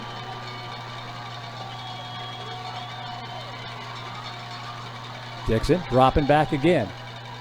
Pass over the center of the field, caught at the 35-yard line, dropped immediately. Good open field tackle made by Aiden Camarena, but not before a 14-yard pickup and a Hornet first down. Flower Bluff up quickly. 2 receivers left, 2 to the right. Dropping back, pass left side, complete to the 30, makes the move, and trying to get out of bounds and does to the 28-yard line. They'll stop the clock there, 7-yard pickup, second down and 3, 1:02 to go. This isn't taking very long. No, they've been able to move the ball quickly in big chunks. You're seeing it here again. Pelucio, quick hitters and taking big shots. 2nd and 2 from the 28. 2 receivers left, 2 to the near side. Panthers showing some pressure up the middle, 25-20, and hit hard, falls inside the 15 down to the 13-yard line. That was Cameron Johnson picking up the first down. Clock inside of a minute. They stopped the clock to move the chains. Now it's rolling again. Low snap. Peluzio pass left side complete and knocked out of bounds at the 6-yard line. That one swung out to Jaden Johnson. Brings up a 2nd down at about 3 from the 6. 47 seconds left. You get the end line here as an extra defender. You're not going to have these Hornets flying downfield 30 yards down the field. So that extra defender there might help the Panthers here. They're going to call a timeout.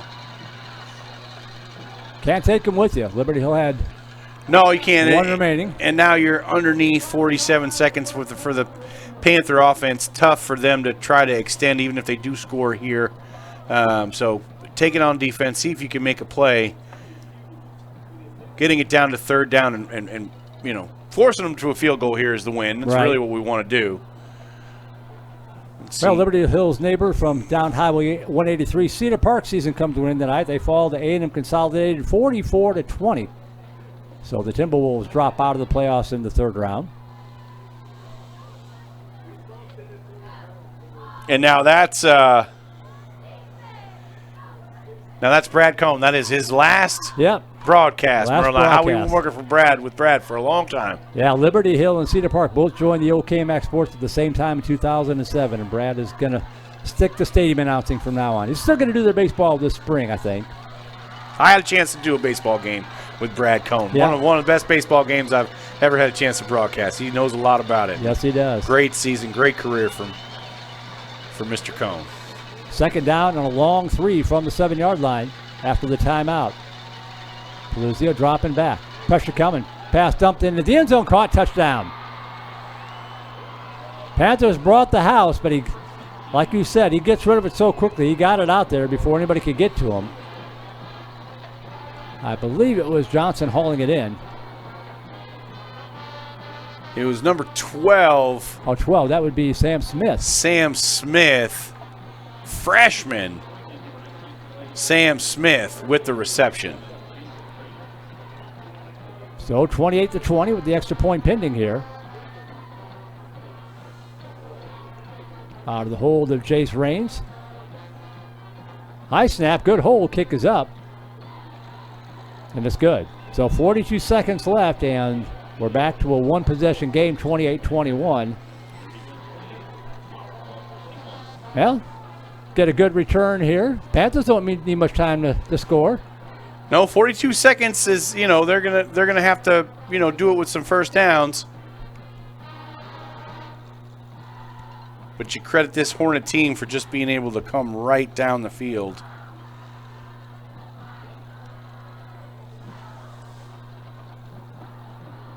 (28-21) your score. Liberty Hill will get it back here for the final 42 seconds, and then the Hornets will get it to start the second half. Sweet 16, try to advance to the Elite 8. As much fun as it is to playing football around Thanksgiving, it's even more fun to be playing in December. That's absolutely the truth. When the cheerleaders start wearing the Santa Claus caps, you know you're having a really good season.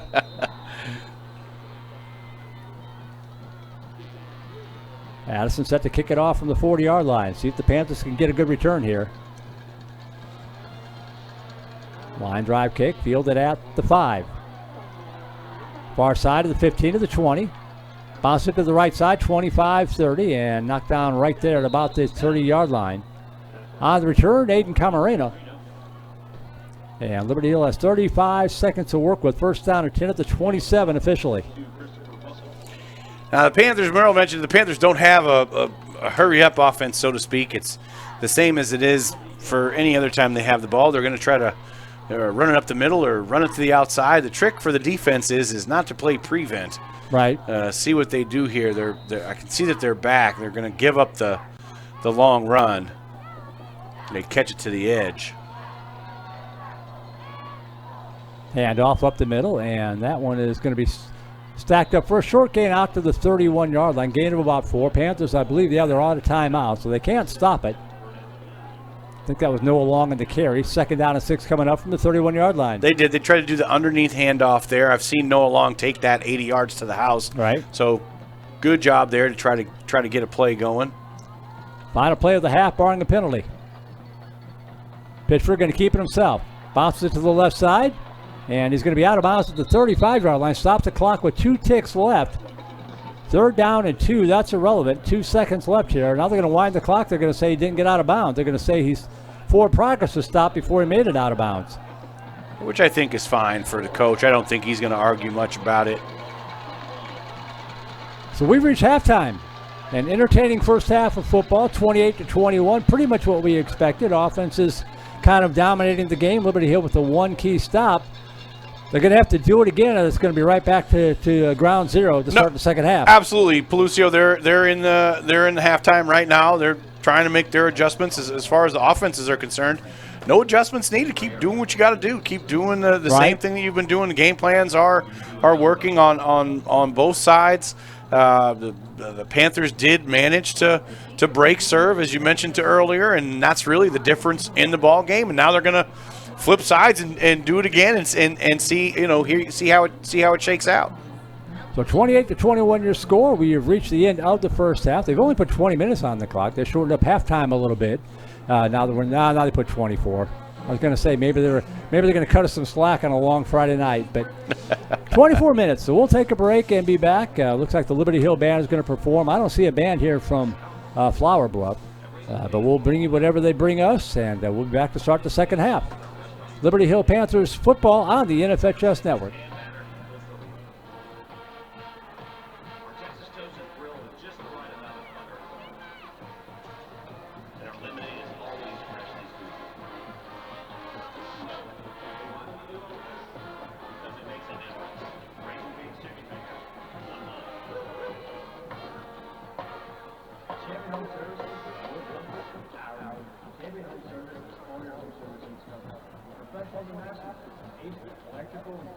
Including maintenance and repair is critical now before it gets to a larger problem in your water unit. Our licensed plumber will complete the repair and home service. Your comfort, on the net. Don't put on the phone.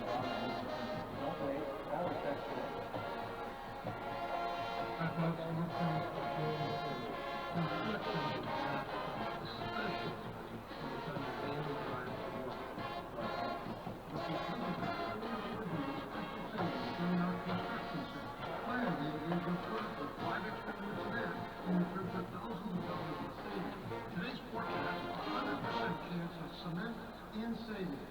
Stop by Jordan Ford or skip the mess and shop us at our exclusive Express Shop at jordanford.com.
28-21 your score here at the end of the first half. Merle Bertrand here at halftime in San Antonio. Liberty Hill leading Flower Bluff. And we're waiting for the Panther Marching Band to take the field here in just a few minutes. Defenses have combined for, I believe, one stop on the night. So this game has gone pretty much as we expected, and we're going to turn it over now to the Panther Marching Band. Liberty Hill Panther Band. The Panther Band Ryan Moore, and Melissa Ziggy. The color guard captains are Joseph Gatlin and Delaney Roche. The directors are Joshua Munoz, Ashlyn Turner, Justin Zimmerman, and Evan Turner. The Panther Band and Guard will be performing Sweet Caroline and Seven Nation Army.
Welcome back to Hero Stadium, 28-21, Liberty Hill on top of the Flower Bluff Hornets. Merle Bertrand here along with Greg Ceriti.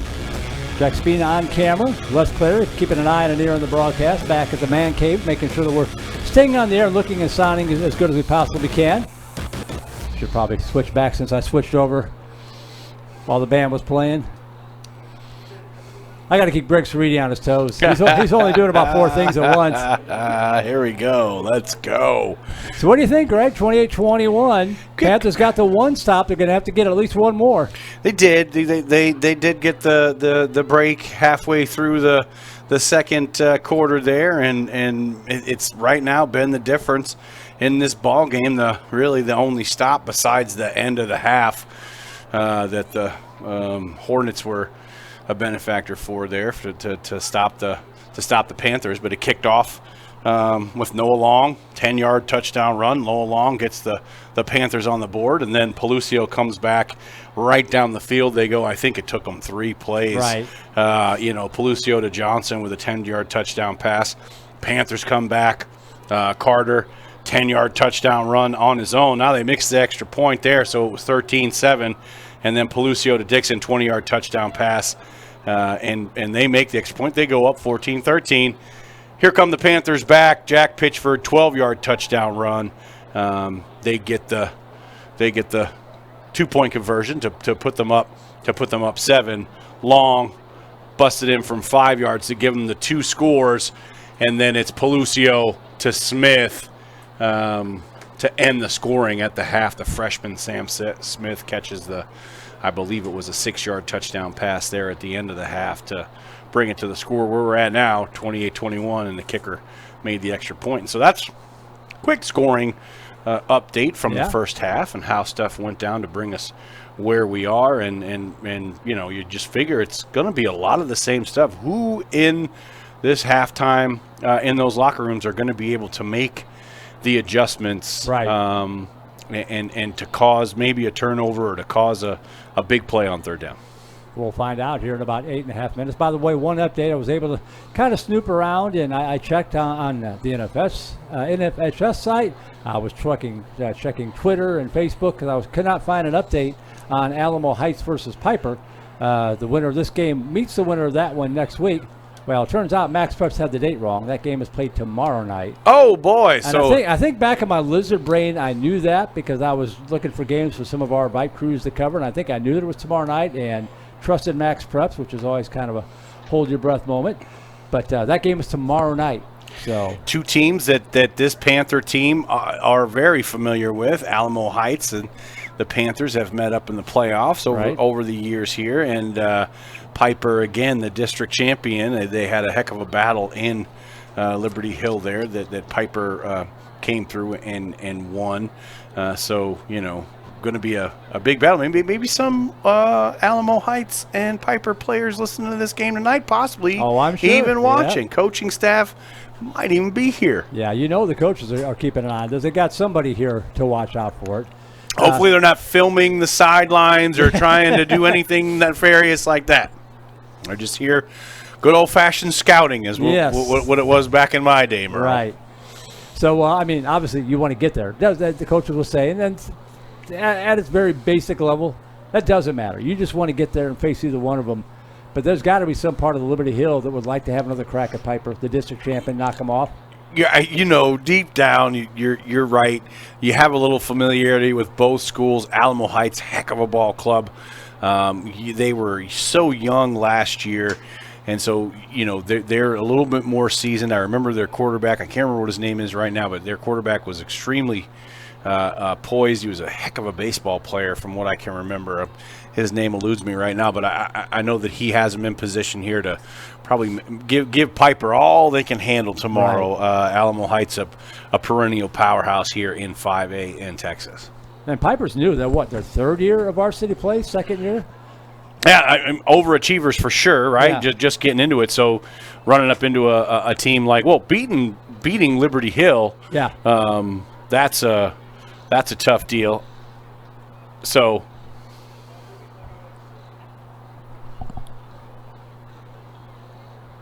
I think we lost our camera. We did. We'll get it back here in just a few minutes. So yeah, like you said, tough for Piper to figure that out.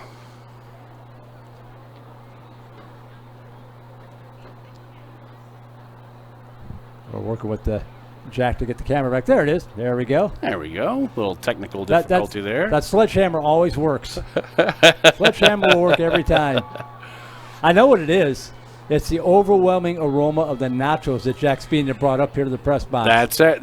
That must be what it was. It's it's nacho problem.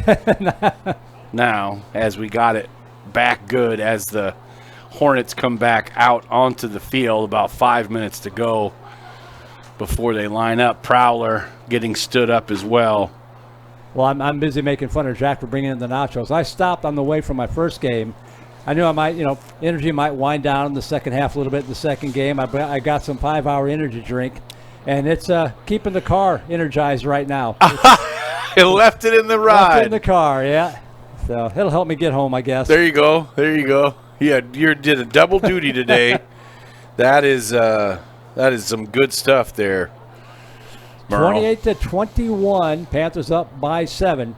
That's one of the oldest cliches in football. That first possession of the second half is so important, but I think it's really the case there. If you can get a stop here and get the football back with a chance to rebuild a 2-possession lead, that would just be huge for Liberty Hill. Well, I really did jinx them. Gosh dang it, they've only lost the coin toss twice all year, and I think that the Hornets knew that coming in. They're like, hey, this Liberty Hill offense hasn't been out here first all year. They've been putting the defense on the field and giving that Liberty Hill offense that advantage to start. And so many of those games were Liberty Hill having the ball at the end of the first half and then getting it right back at the end of the second half, and able to do what the Hornets are going to have the opportunity to do now, is close out the first half with a score, but then come through and get the ball here in the first half. Some things, really you're going to talk about for these Panthers. What is it they can do? Can't really disguise coverages or mess with that. You just have to figure out a way for this front three and these linebackers to put pressure on Pelucio.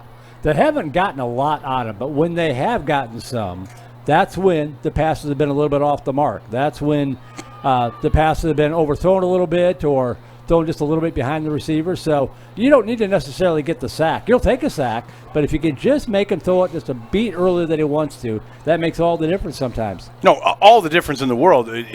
You talk about the slot T, the passing or the running offense, having to perform like a Swiss watch. Passing offenses that are running really well, or even a quarterback just dropping back and feeling comfortable in the pocket, stepping up and making a throw.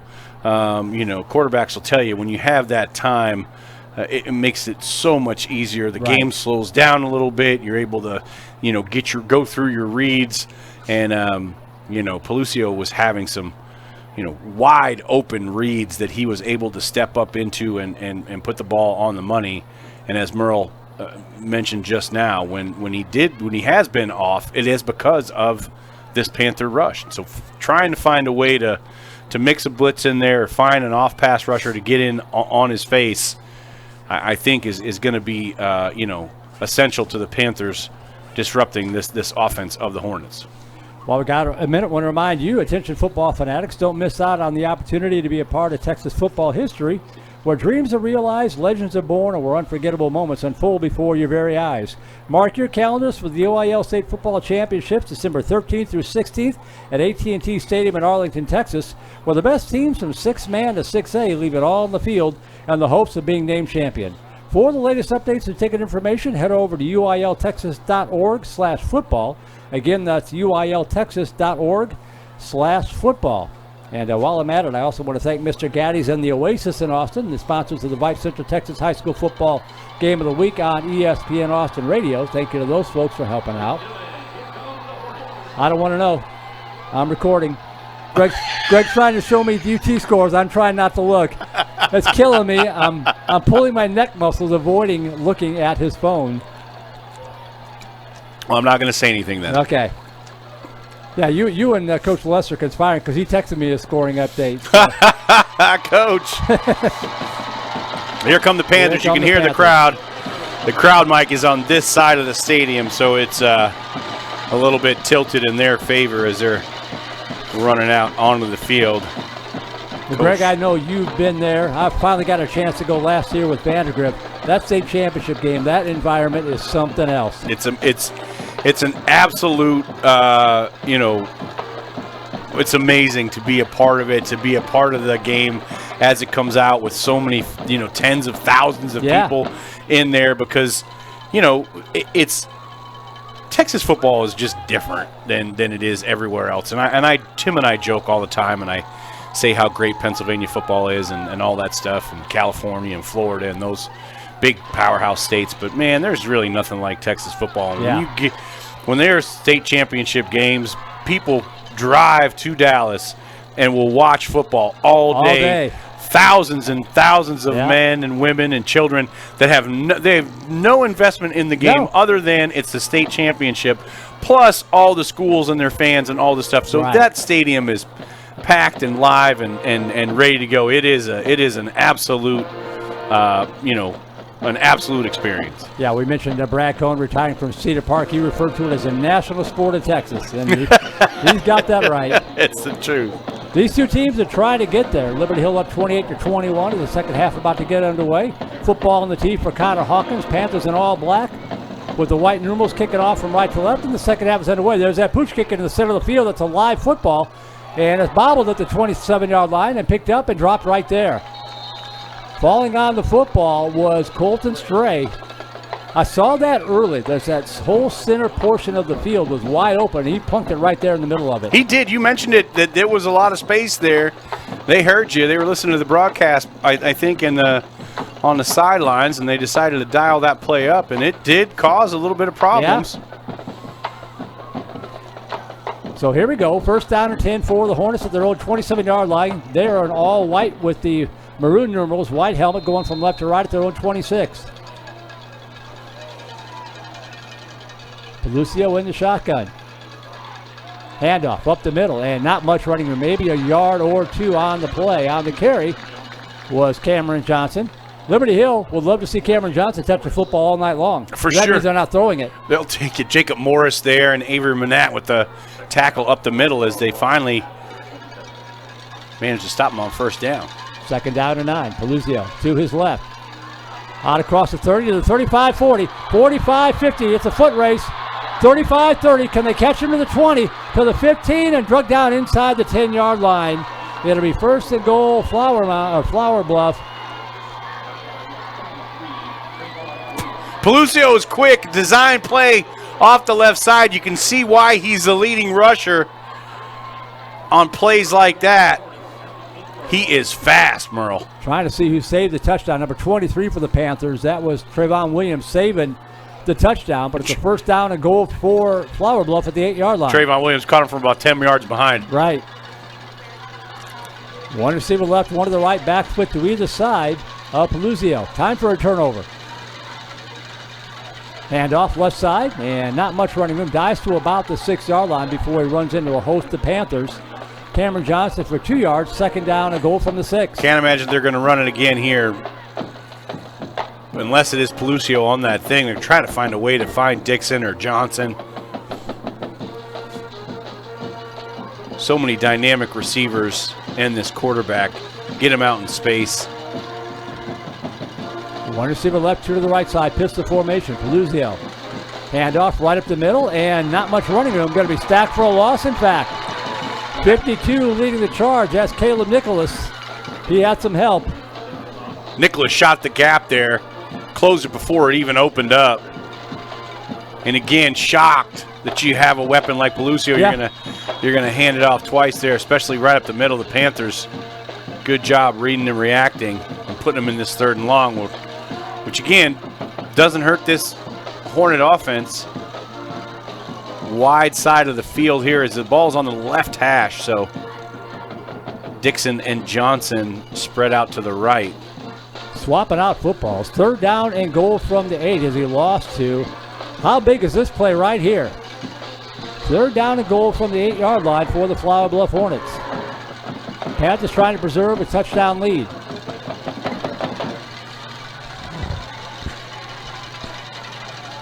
Two receivers to the right, one split wide left. Now they all set Johnson to the right side. Play clock down to 3. Shuttle pass underneath.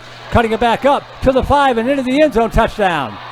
We thought the Panthers had it strung out pretty nicely, but Jaden Johnson with a nice cutback knifes his way into the end zone, and we're an extra point away from a tie game. Literally the same play that they scored on in their first touchdown. They just ran the same exact play to start the second half and get the same result.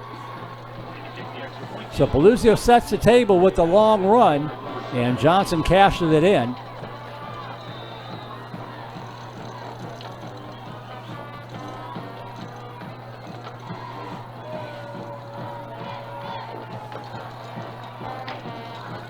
Good snap and hold. Kick is up, and it is good. A little pushing and shoving after the play, but the officials keep their flags in their pocket. 9:31 to go, third quarter, and we're starting over, 28 all.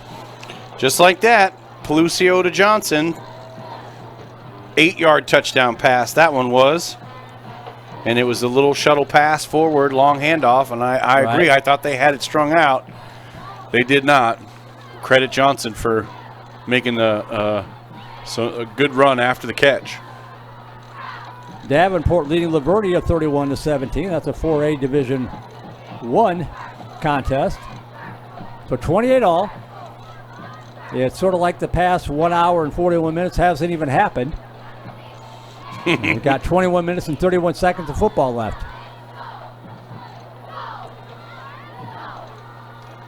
I remember Liberty Hill games would get done in about 2 hours. It was almost like a running clock. It is one of those things. Unfortunately, really, what makes them long is that they were scoring so much. Right. Like when they were the short games with the defense. What is this? Hornets possibly looking to onside. Yeah, they got 3 guys taking a knee at about the 40-yard line. The rest of the line split behind them, about 5 yards back.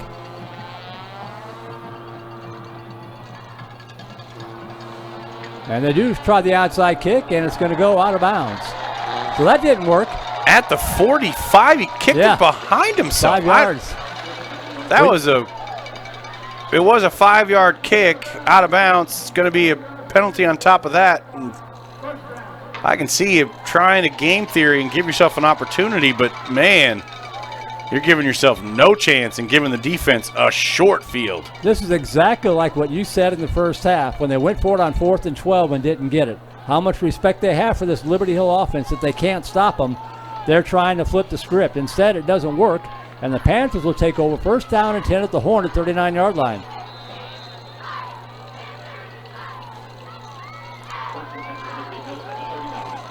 So Pitchford up under center. Handoff, right side, inside the 35. Pushes the pile forward down to about the 34-yard line. Ben Carter on the carry for about 5 yards. Second down and 5 from the 34-yard line. Exactly what Ben does on first down. The majority of the time, he's good for 5 to 9 yards, it seems like. And that just makes it so easy when it's second and short. It really does. It opens up the playbook for Coach Walker. Pittsburgh tosses it left side, cutting it back up to the 35 and spins down near the 30-yard line. Going to be stacked up about a yard shy, it looks like. We'll set up a 3rd down and 1. That was Jackson Hines, the senior running back on the carry. Good hard run by Hines. 3rd down and 1. Panthers more than likely in 4-down territory here at the 30-yard line if they need it. Maybe the brotherly shove. Handoff right side, looking for Noah Long. He's going to cut it up, had the first down and more. Inside, down to the 26-yard line. Took it off of right tackle. Did Long. And it's a first down, Liberty Hill.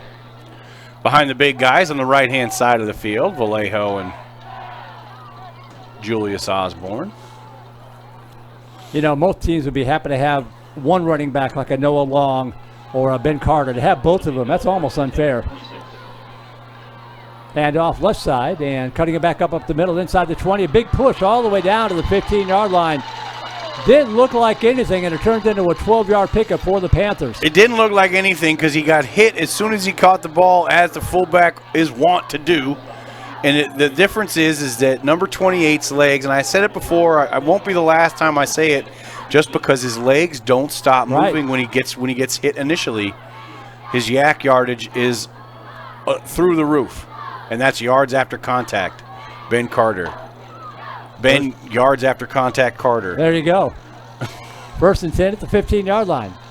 Give it to him. I know this is long. He's going to take it inside the 10, down to about the 6-yard line. Gain of about 8 yards on the play. Going to bring up a 2nd down and 2.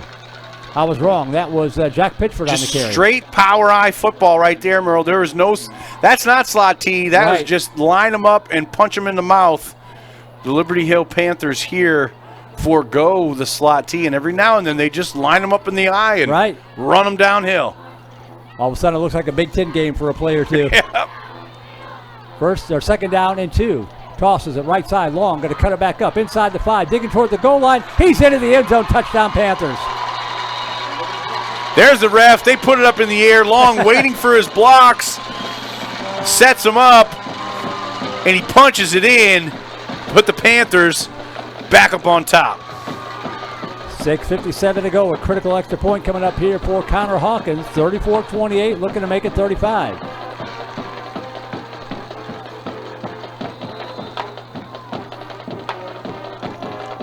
Carter the holder, Hawkins the kicker.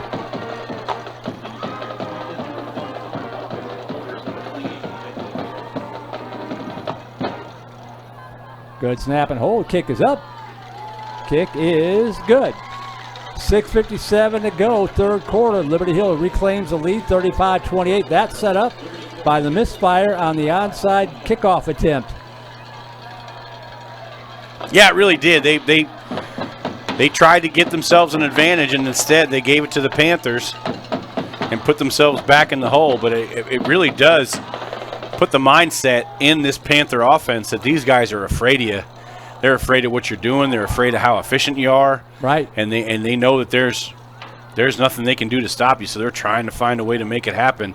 That's got to really fire up this defense to try to make a play. Really, turn them over, get a sack, do something to really disrupt this team and get it back to the offense so they can make it hurt. This Liberty Hill team is so much like water dripping on a rock. They just keep the pressure on all the time. You can't make a mistake because they're going to take advantage and score when you do. It's a great analogy to really describe this offense, Merle. It is so consistent, so the same. They just keep doing the same things over and over. And you may stop them for a little while, but eventually they bust through. Hawkins line drive kicks this one, and that one lands on the end of Northeast in the end zone. Hero Stadium in San Antonio, part of the Northeast ISD. I want to thank Mr. David Greathouse for all of his help getting us set up here tonight. Thanksgiving week is always interesting trying to get access to the stadium because nobody's answering phones, nobody's answering emails. You just know, show up, bring your badge, and we'll get in. Yep. It's such a, at this time of year, right? Just the hospitality and everybody's, trying to do the best possible thing, the best possible show they can put on. And again, same kind of stuff happening here at Hero Stadium. So 1st down and 10 for the Hornets at the 25-yard line, moving left to right, trips wide left. Jaden Peluzio in the shotgun. Handoff up the middle, out across the 30, breaks the tackle, tripped up as he crossed the 35-yard line. Boy, he was a shoestring away from going. I think it was Garrett Lindgren got him. Lindgren did get him, and if he didn't get him, he was gone. Yep. A gain of 11 on the play. 1st down and 10 at the 36-yard line. Had an injured Panther, Avery Mannett, shaken up on the play, hobbling off the field. Senior. 1st down and 10 at the 36-yard line. 2 receivers left, one to the near side.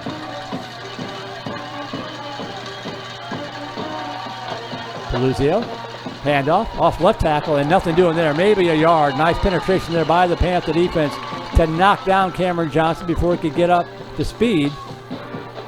2nd down and 9.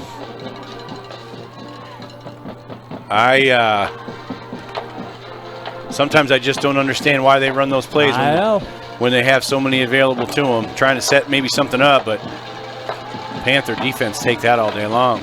Alistair Vallejo says thank you very much. And now quarterback's going to run for it. Bounce it to the right side, giving ground back to the 35. Throws it here to the near sideline and incomplete.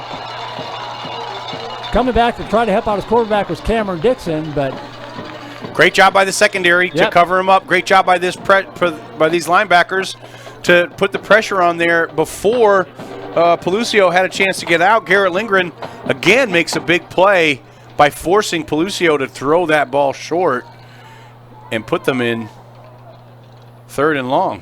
Trayvon Williams again on the coverage. Oh, there's I think it was an ineligible man downfield, I think is what happened there. Yeah, they're gonna decline that penalty. Right. And they're gonna bring up 3rd and long. So 3rd down and 9 from the 37-yard line. Big play here for the Panther defense. A chance to break serve. Trips wide left. 3rd and 9 from the 37-yard line. 6:02 to go, 3rd quarter. Liberty Hill up by 7, trying to get the stop. Pelucio dropping back. Now the pocket breaks down, rolls to his right, being pursued to the 30, and fires it over here to the sideline, caught but out of bounds. And the Panther defense is going to force a 4th down play. They did. Great job by this secondary to do exactly that. Cover up their guys and put pressure on them. 3rd and 9, and the offense, Merle, still on the field. Interesting. They tried this once before. It didn't work. 4th and 9 coming up from the 37-yard line. Wow. Oh, man. You just wonder if the punt's in play. Pelucio's back in the shotgun. 4th down and 9. Handoff. They're going to try it's a reverse. Flea flicker. It's a flea flicker reverse. Pelucio left side. Got a receiver on the left side. He dropped it. Up, incomplete. No flag. There is a flag, I think. Yep. There is a flag. It'll be pass interference on the Panthers. Oh. Brutal. That hurts. A double flea flicker reverse. Yeah. They're going to get Williams, and I think he made the cardinal error. He didn't turn around that time. He kind of ran right into the receiver who was trying to come back for an underthrown football. If he turns around and plays the football, they let it go. They would have. All he had to do is just snap his neck around. Easier said than done. Right. As we're up here in the booth, it's nice and warm. No shoulder pads on. Tough to do, easy to say, especially at the point of attack. Pelucio fired it out there as they ran about as tricky can get. Yep. So 1st down, Hornets at the Panther 48 after the penalty. Trips wide left to the near side, empty back for Pelucio. Quarterback draw up the middle, and he's going to dive inside the 45 down to the 44-yard line to pick up 4 yards on the play, 2nd down and 6. Clock rolling, 5.5 to go, 3rd quarter. Panthers by 7. Pelucio a little slow to get up. He's not feeling great. No, he's not. He's thinking about something there. They're trying to get the play. The coaching staff had to see that as well. Try to put some pressure on Pelucio. The receivers left, one to the near side, double tight end set. Now receiver coming in motion left to right, shuttle pass underneath. Trying to get the corner turn, reversing field, cuts back up to the 45, breaks inside the 40 and then down to the 37-yard line. Good for the 1st down. Man, Panthers had that strung out and stopped, and somehow Kerry Tomlinson picked up the 1st down. I checked that was number 6, Andre Mims. Andre Mims, great play as he got cut off down. That was the same play that they've been running with Johnson. That little quick pass as he runs in front of the quarterback. 1st down at the 37-yard line. Hornets keep the drive alive.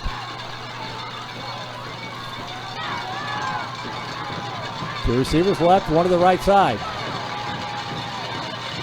Pelucio takes himself right side, cuts it back up inside the 35, and a flag comes in after the play. Right now it's a 4-yard pickup, but we'll check the flag dropped in the backfield. I think that's going to be a hold. Yeah, I think it's going to be, again, way off the play. They're going to they're going to be consistent, these referees, and they're going to call stuff that has nothing to do with the play. It's totally off the side of it, but by the book, it's a hold, and they called it. And as long as they call it consistent both ways, that's all you can ask for. As long as they call it consistent both ways, that is all you can ask for. And you have to let your guys know, hey, look, once the play is away from you, disengage. Right. So 1st and 20. They're behind the chains back at the 47-yard line. Trips wide left. Luzio rolling to his left. Pressure coming backside. Fires over to the left side. That ball is caught, but I think it was out of bounds. Incomplete. Going to bring up a 2nd down and 20. Good pressure coming from the backside. Trying to see who that was if he'll turn around. 60-something. Nope, 52 would be Caleb Nicholas. Nicholas, one of the leading tacklers on this Panther defense. 2nd down, 20. Trips wide left. Ball spotted at the 47-yard line of the Panthers. Luzio dropping back. Pass over the center of the field and incomplete. Through his intended target. It was once again Mims' intended target. He was covered pretty well by Kendrick Hicks. Sets up a 3rd and 20. 3rd and 20. 3rd and a lot. You figure if they get half of it, they'll probably go for it. Might go for it anyway. Yeah, they might. 3rd down and 20 from the 47-yard line. Going to flip the formation now. Put everybody here to the right side.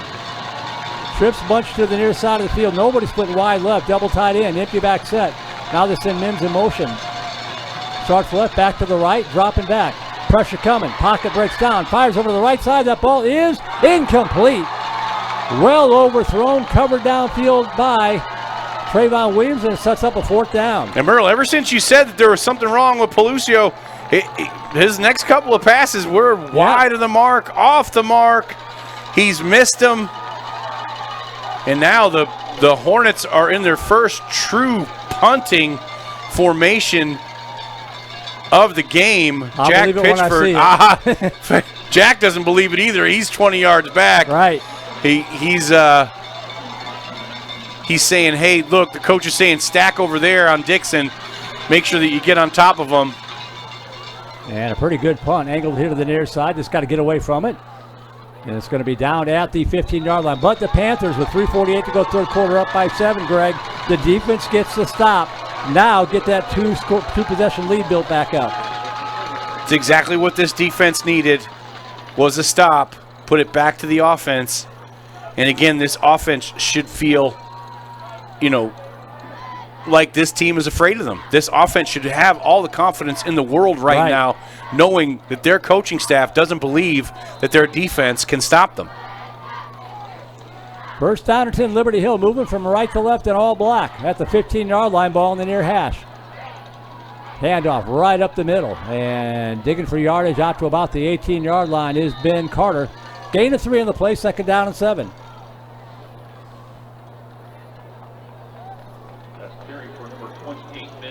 Good hard run by Carter.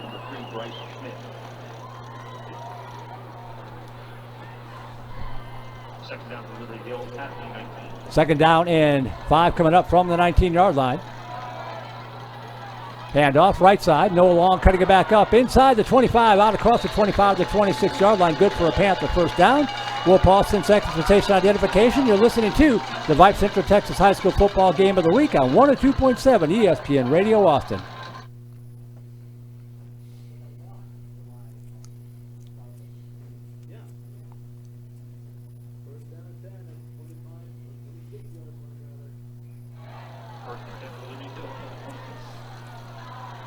Toss sweep left side. It's 25 to the 30, up to the 31-yard line. That'll be good for another 5-yard pickup. Jackson Hines coming in to spot Long and Carter. Picks up 4 yards on the play. 2nd down and 6 coming up from the 30-yard line.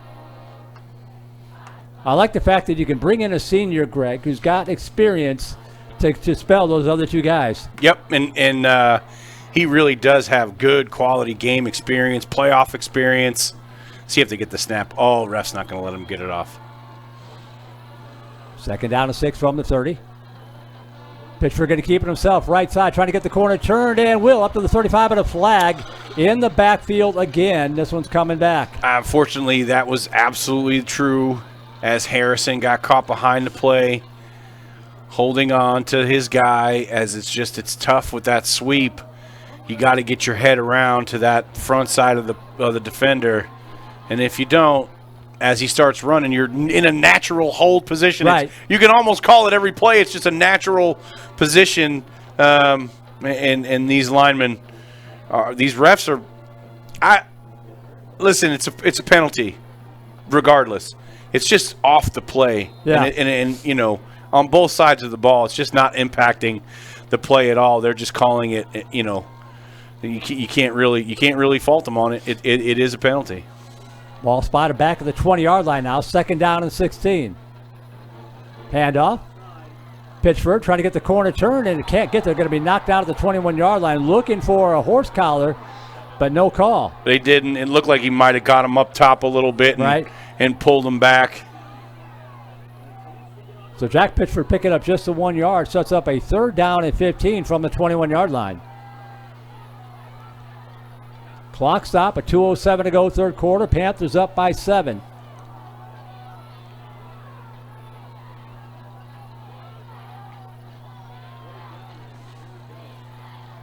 Pittsburgh. Handoff long, looking for running, cuts it back up 25, 30, to the 35, and all the way out to the 39-yard line. Needs 15 yards, no problem. I'll get 19. 1st down, Panthers. 3rd and long, what are you going to dial up? You're going to dial up long.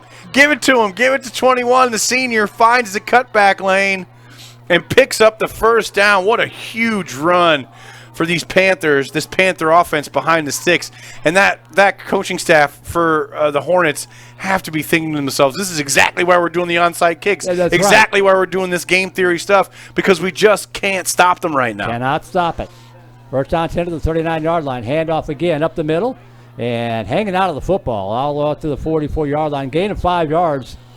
You could see the Hornets digging for the football, but Jackson Hines hanging on for dear life, picks up 6 yards, 2nd and 4. If I'm the Hornets coaching staff, I am telling every single player on my defense to scratch, kick, claw, punch, do whatever you got to do to get that ball out. It is the one thing that can really, make a difference here, is to pop that thing out, so they know they're doing that. Handoff, Carter, and he's going to dive out to the 48-yard line. Looks like he's going to be a yard shy of the 1st down here. Sets up a 3rd and 1 from the Panther 48-yard line. And this Panther offense happy to keep that Hornet offense over there on the sideline. This is exactly what the Panther team loves to do, is just get out here, slow grind it, pick up 4, pick up 3, pick up 2, move the chains, and just wear this defense out. 3rd down and 1. Handoff right side, Carter. Ooh, that's going to be close. That's going to depend on the spot. Oh, it wasn't Carter. That is going to be a 1st down. I was looking at the wrong guy. Shocker. It was Noah Long. He'll pick up the 1st down across the midfield stripe. It was up there top. They gave him the quick hitter to move the chains. And I think that's going to be close to the end. It's right there. Maybe get one play off. It looks like the play clock and the game clock are almost identical. Sort of like my stove clock and my microwave. They're about a second apart. That's exactly the truth. 2 minutes off. It's 1 minute here, 1 minute there. 1st down, handoff, left side. Nope. Up the middle again. It's going to be stacked up 4. Short gain down to the 46-yard line. Gain of 3 yards on the play. 2nd down and 7. Carter on the carry. And that will take us to the end of the 3rd quarter. Greg Cerruti, 36 minutes in the books, 12 minutes left in somebody's season. We'll take a quick break and find out who it's going to be. Panthers up 35-28. Liberty Hill Panthers football on the NFHS Network.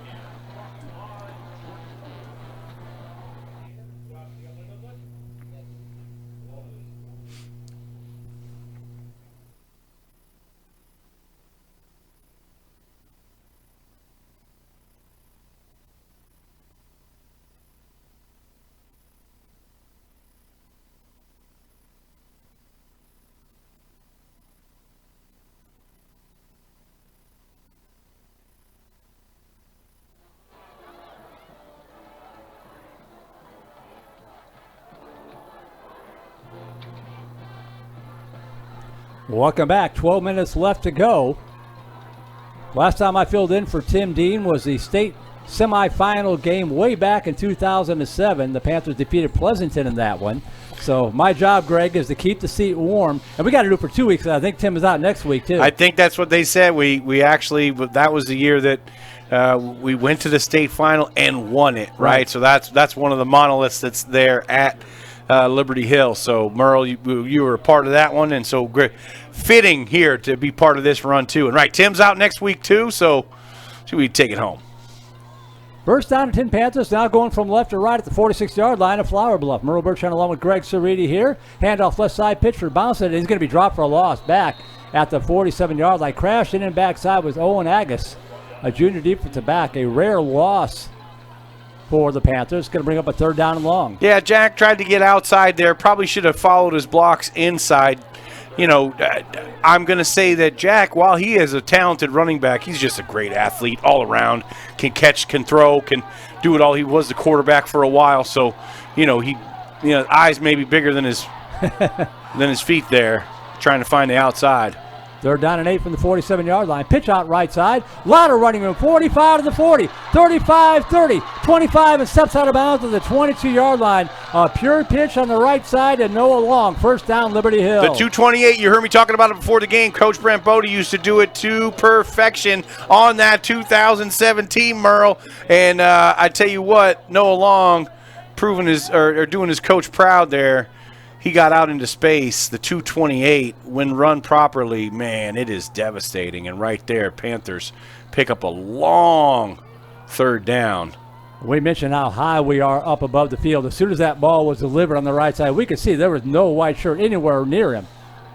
First down, toss left side. Pitchford trying to get the corner turn. And will to the 20, to the 15, and dives inside the 15 down to the 14-yard line. Depending on the spot, they'll keep the clock moving with 11:11 to go in regulation time. Tip your cap to 28, who was the lead blocker on that, and his man got out in front of him. And Ben didn't try to make the play, just tried to run with him, try to do what he could, and not get that hold out front. Like we said, that's just you're naturally in a position to be behind them or not have the ability to get that block out. You're just like, Jack, you got to get what you can get. I'm not going to mess with them. Good job by Carter. Second down and 3 from the 15. Yeah, it's going to be second down and 8. Panthers a little bit of a flinch there. Off the right side, looked like they were trying to get a move on the defensive line. Just left a hair early. Well, I know they're thinking 7, but they are in field goal range. That would make it that 2-possession game again. So hang out of the football. Don't give up any negative plays here. Second down and 8 from the 20. Handoff right side. Now if you can back up inside the 15, long inside the 10, or you could do that down to the 7-yard line. First and goal, Panthers. Dial up Noah, and he'll make something happen. There he goes off the right side. He gets some yak yardage of his own. He's having a heck of a ball game tonight. 3 touchdowns so far, and he has his Panthers on the verge of another score. Quite possibly the biggest score of this game to put them up 2 possessions. 10 minutes to go, regulation time. 35-28, Panthers up by 7. First and goal from the 8-yard line. Handoff right up the gut, and it's going to be Carter down to the 5. Gain to 3, second down and goal. Again, Panthers love this. Just slow the game down. Right. Let the clock tick. The longer they stay in here, the better it is. Surprised the Hornets don't even want to let them go in. Pitchford, handoff right side, and diving down near the goal line. Going to bring up a third down and goal from the 2. Tough to game theory the whole way, Merle, right? Like tough to say, hey, we're going to do onside kicks. We're going to do that. Hey, we're going to let them score from the 12, which is, you know, when you think about it, probably would be the best thing to do here, just to get your offense back out there. Hines in that previous carry, third down and goal from the 2-yard line. Pitchford, handoff right side, and pushing it into the end zone, touchdown, Liberty Hill. Jackson Hines into the scoring book, and Liberty Hill has reclaimed the 2-possession lead. 41-28 with the extra point pending. Long is in, Carter's in, Pitchford's in. And now Jackson Hines joins the group. This offensive line sending running back after running back into the end zone. Hines puts him up 13. Hawkins going to try to make it an even 14.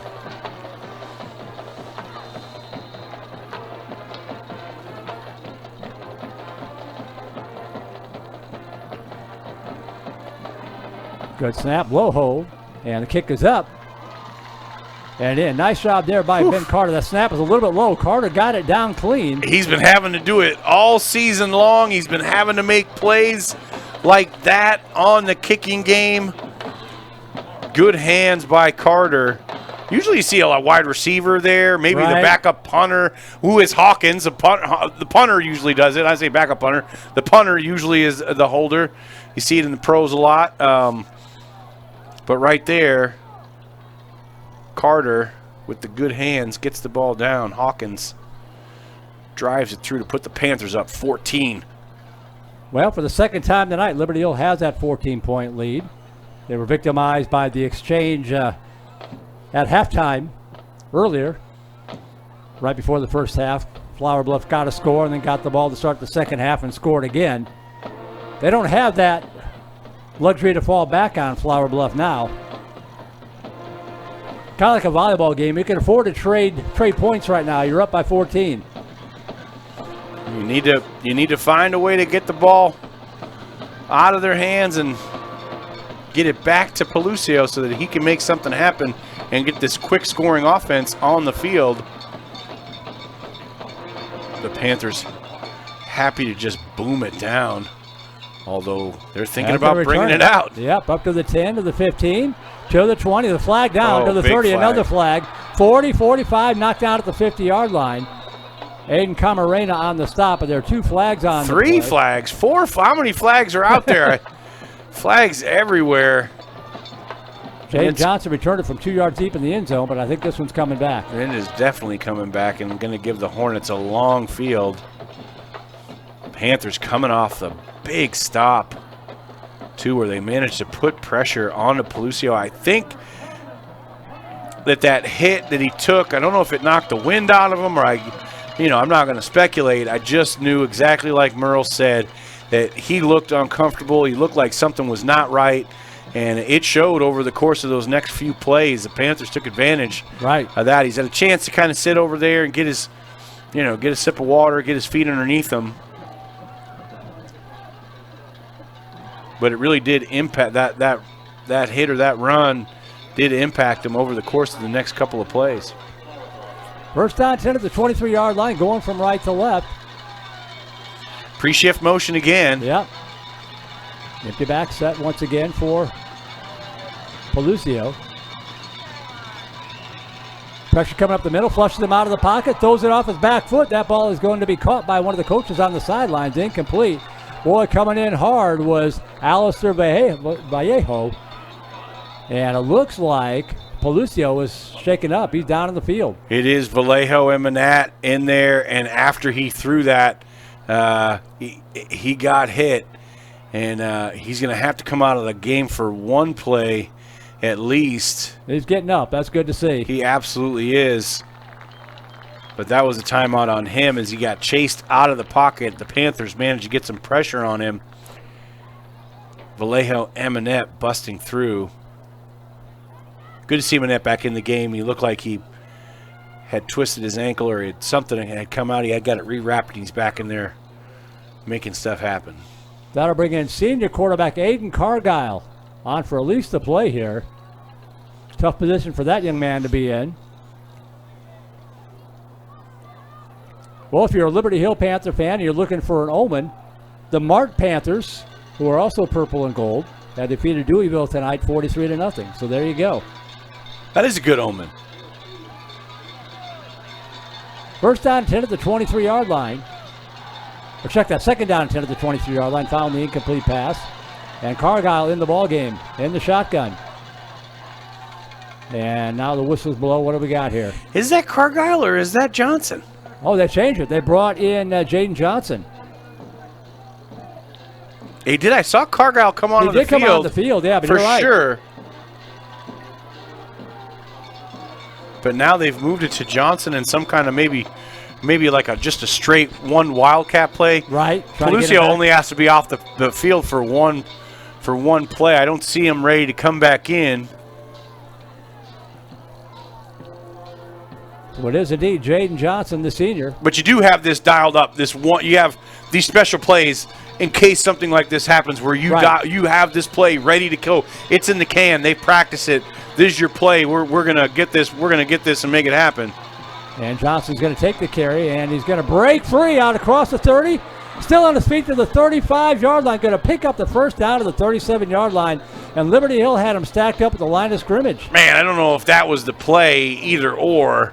It does look like a run off the left side, but man, great job by Johnson to make something else happen. And here comes Pelucio back into the bucket. Just like he might have knocked the wind out of his sails. He's going to come back in with a 1st and 10 instead of a 3rd and long. One receiver right, 2 to the near side. 8:25 to go. Panthers up by 14. Toss sweep underneath, cutting it back up to the 35, bounce to the left side, across the 40, across the 45, up the near sideline, 50 to the 45, and finally banged out of bounds at the 38-yard line. But another nice play by Cameron Dixon, and temper's starting to flare down there. Vallejo absolutely waxed Cameron Dixon there. And totally clean. Totally clean. It was a clean hit as he tracked him across the field and absolutely crunched him. Let's watch a replay on the big screen. Man, that hurt even more the second time. He hit him good. First it's a contact game. First down at the Panther 39-yard line. Pelucio stopping. Pass left side complete to the 35. And Johnson will step out of bounds to the 32. Get tangled up and he falls down, but no flag. I'm surprised that they don't see a lot of that. Well, they say that all the time. You hear Tim and I talk about the short passes of teams that are so effective against this Liberty Hill team, and they go away from it and they try to do something, right? Really, that's a great little play with a strong arm quarterback. Surprised you don't see it a lot more. 2nd and 5 from the 34. Pelucio dropping back. Good protection. Pass over to the right side. That ball is, and there's a flag in the end zone. Well, that might be on the offense. It might be on the offense. The way that he was pushing them, but I think it's offsides on the defense. So either way, I think it's going to be offsetting.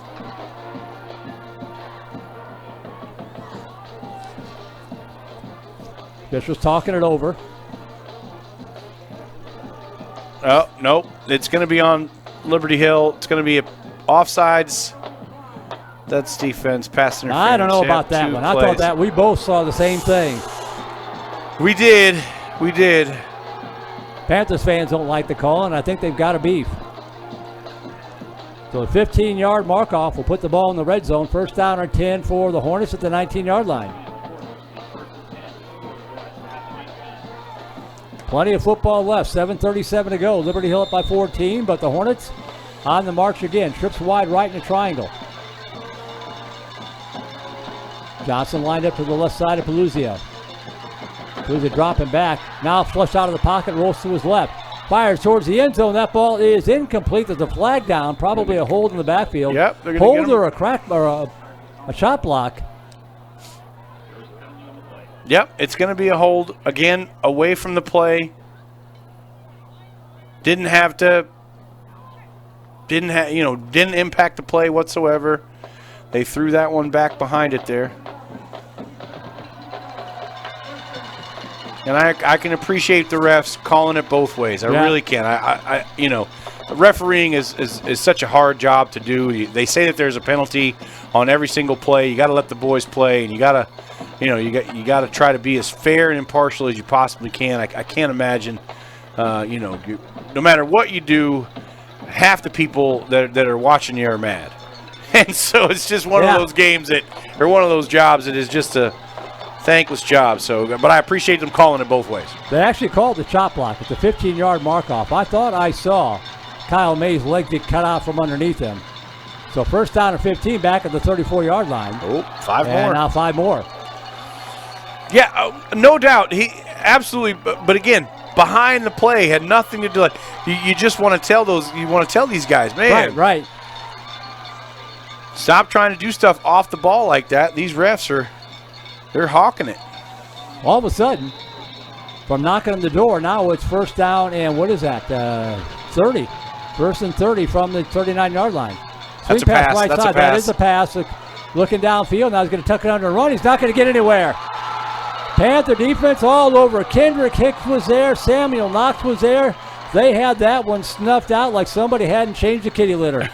They did for sure. They were all over it. We saw it as soon as it happened. We had the advantage of being able to see it up here from our bird's eye view that pass went back behind and Johnson was going to throw it down the field, but the Panthers all over it. Lost back to the 44-yard line. They've got to get it down to the 19, so second down and 35 to go. Trips to the near side. Peluzio, swing pass, left side in the slot, complete. And going to get some of it back down to the 37-yard line. Still makes it a third down and long. 3 Panthers involved on the play. A little extracurricular. Yeah, heating up. After the play there, as these teams both want it bad and playing a clean game, for sure. Well, Liberty Hill eliminating Flower Bluff last year. Third down and 27 to go from the 36-yard line. Triangle trips to the right, one here in the short side of the field. Peluzio dropping back again. Pressure coming up the middle. Push down. There's a flag. It's going to be a hold. There's the hold. Looking to the right side, firing it towards the end zone. That ball is somehow caught. It is a touchdown for now, but I think we got a hold back here in the backfield. I don't know how he caught that ball. Sure, I don't either. It was amazing. What a catch. What a throw by Peluzio, and what a catch in the end zone. They know it's coming back.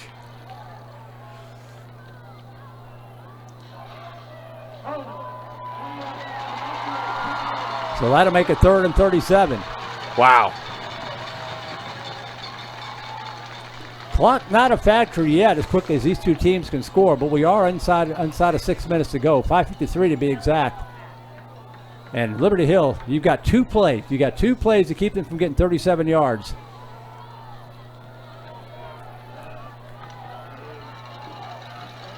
The game isn't decided, but I'd rather be a Panther right now than a Hornet. That's for sure. And what a great opportunity for this Panther defense to make a statement and get the ball back to their offense now. And I'd love to bring pressure and not sit back and let Peluzio have all the time in the world because he just has such a cannon. Dropping back, Here 3rd and comes 37. 4. Pass over here to the Vallejo. left side. That ball is caught out of bounds. With him stride for stride with DJ Seaborn. That ball was thrown out of bounds because the pressure was coming. And it's 4th down and 37 yards to go for the Flower Bluff Hornets. You know, you don't have a 4th and 37 play in your book there. You're just hoping to get a penalty or hoping to get something. Right. And we saw that early. They picked up a pass interference on a They did 4th and long. on the double flea flicker. Panthers fans making noise. 4th down and 37 from the 46-yard line.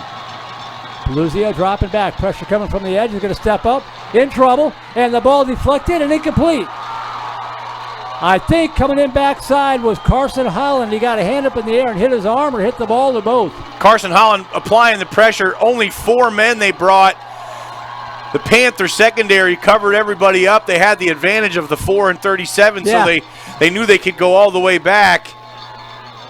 And they get Peluzio to not even get the pass off and put the Panther offense back on the field with 5:39 left, and they are happy to just grind it out. Hornets have 3 timeouts remaining. Panthers have it 1st down and 10 at their own 46-yard line. 42-28, Liberty Hill on top. 5 minutes, 39 seconds left in regulation time. A score on this drive would pretty much seal the deal and send the Panthers into the Elite 8, but you got to get there first. Handoff up the middle and stacked up at the 50-yard line. Gain of about 4 yards on the play for Ben Carter. It's crazy, Greg. Every time I see them try that play up the middle, I think it's 2 yards, and I look and it's 2nd and 6. It really does happen like that all season long, and really the past couple of seasons with 28. He just churns and runs so hard at the point of attack, no matter how big those guys are, no matter what's happening. He really does give this Panther offense short 2nd down field almost every single time he gets to carry the ball. Second down and 6 from the 50-yard stripe. Right on the star in midfield. Handoff, right side. Cutting it back up, 45, 40. This is going to be a touchdown, 30, 20, 15, 10, 5. Noah Long, touchdown Panthers. Noah Long with his 4th touchdown of the game. He goes in the end zone with his wingman Carter right there next to him. I'm not sure what they were saying to each other, but I sure would have liked to have heard that conversation because it happened from about the 20 until they both rolled in. Great run by Carter. As soon as he made that cutback, you knew he had it. 48-28, extra point pending. Good snap and hold this time. The kick is up. And right between the uprights by Connor Hawkins. 4:46 left. And the Liberty Hill Panthers have broken it open now. 48-20. And 49-28. The scoreboard is giving us 54. Again, we'll take 54, but somebody hit the button wrong. There we go. 49-28. The Panthers up 3 touchdowns. Long's 5th of the night. Liberty Hill came in averaging 45.1 points per game. They've exceeded that with 4:46 to go.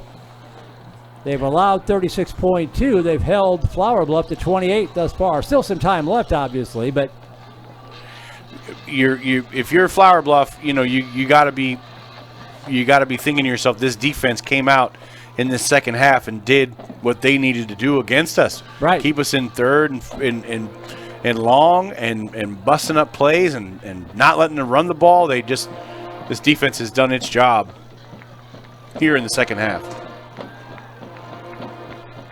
So Liberty Hill 4 minutes and 46 seconds away from a date with the Alamo Heights or Piper in next week's Region 4 championship game. Can't take your foot off the gas just yet, though. This is an offense that can score points in a hurry. Another pooch kick here. Yep, Hawkins dumps it over here to the near side. That ball is fielded at the 28-yard line up to the 30 and steps out of bounds at the 35-yard line. Good coverage downfield for Liberty Hill by Damian Zapata. No need to give them the home run. You know they're going to be looking here for a quick hit, onside kick. They're not going to quit. They're going to try to dial something up fast here. And you know what that's coaching staff for Liberty Hill is saying. Heads up. Don't let them behind you.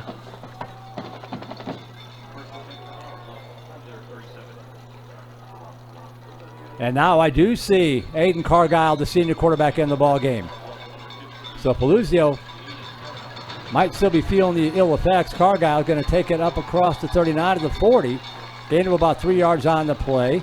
Panthers will take that all day long because the clock keeps on moving. Peluzio's over there by his coach. Yeah. Got to be killing him. He's a junior. He'll be back. Yeah, he does not look like he's... Cargile pass right side, complete to the 40, up to the 45, across the 50, and tripped up at the 45 down to the 42-yard line. Hauled in by Cameron Dixon. First down for the Hornets. Great catch by Dixon. And you just wonder if the coach is just getting Argyle snaps here at the end of his playing career. Could be. 2 receivers to the right, 1 to the near side. Cargile shuttle pass underneath, and that one is going to get back to the line of scrimmage and maybe a yard on the play as Jaden Johnson cutting it back up. He's going to lose a yard. Second down and 11 back at the 43-yard line. One of their most effective plays on the evening has been that little pass forward on the wide receiver sweep, or the wide receiver jet motion, rather. Second down 11 from the 43-yard line. Dropping back Cargile. Pass batted down. Coming in, Austin Fulford. Say, get that stuff out of here. Third down coming up. He's tall, and he can jump. He's got great timing, and right there you saw it. He knocks down the pass and brings up 3rd and long. Third down 11 at the 43-yard line.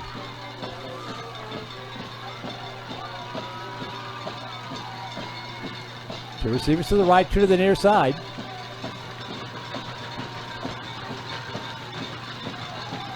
Little hard snap count. The ball's down. They're going to blow it dead. So be a 5-yard pickup for Flower Bluff the easy way.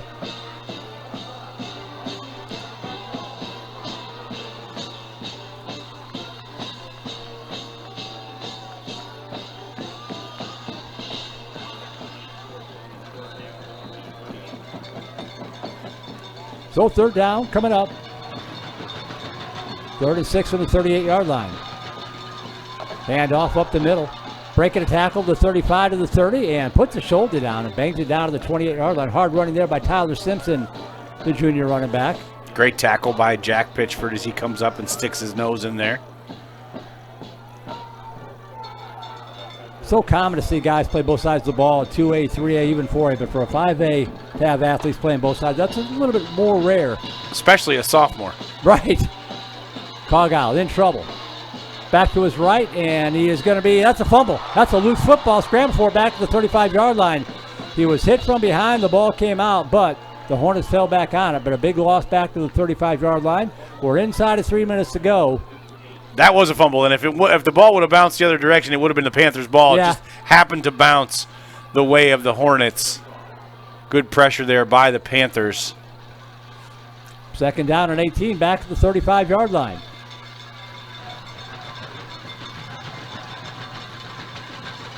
Cargyle in the shotgun, trips to the near side, dropping back, looking. Dumps it off underneath, complete. And not much running, going to lose a couple yards. Panther defense swarming to the football and knocking down Simpson for a loss of about 3 yards on the play. 49-28 here in the fourth quarter. And each play that these Hornets run now just become so, the magnifying glass, so large on them, right? They're just so huge right now. They have to convert. They have to convert quick if they want any chance. 3rd down and 19. Cargyle, the seniors, got trips into the near side. Now they're changing up the play, but the clock continues to roll inside of 2 minutes to go.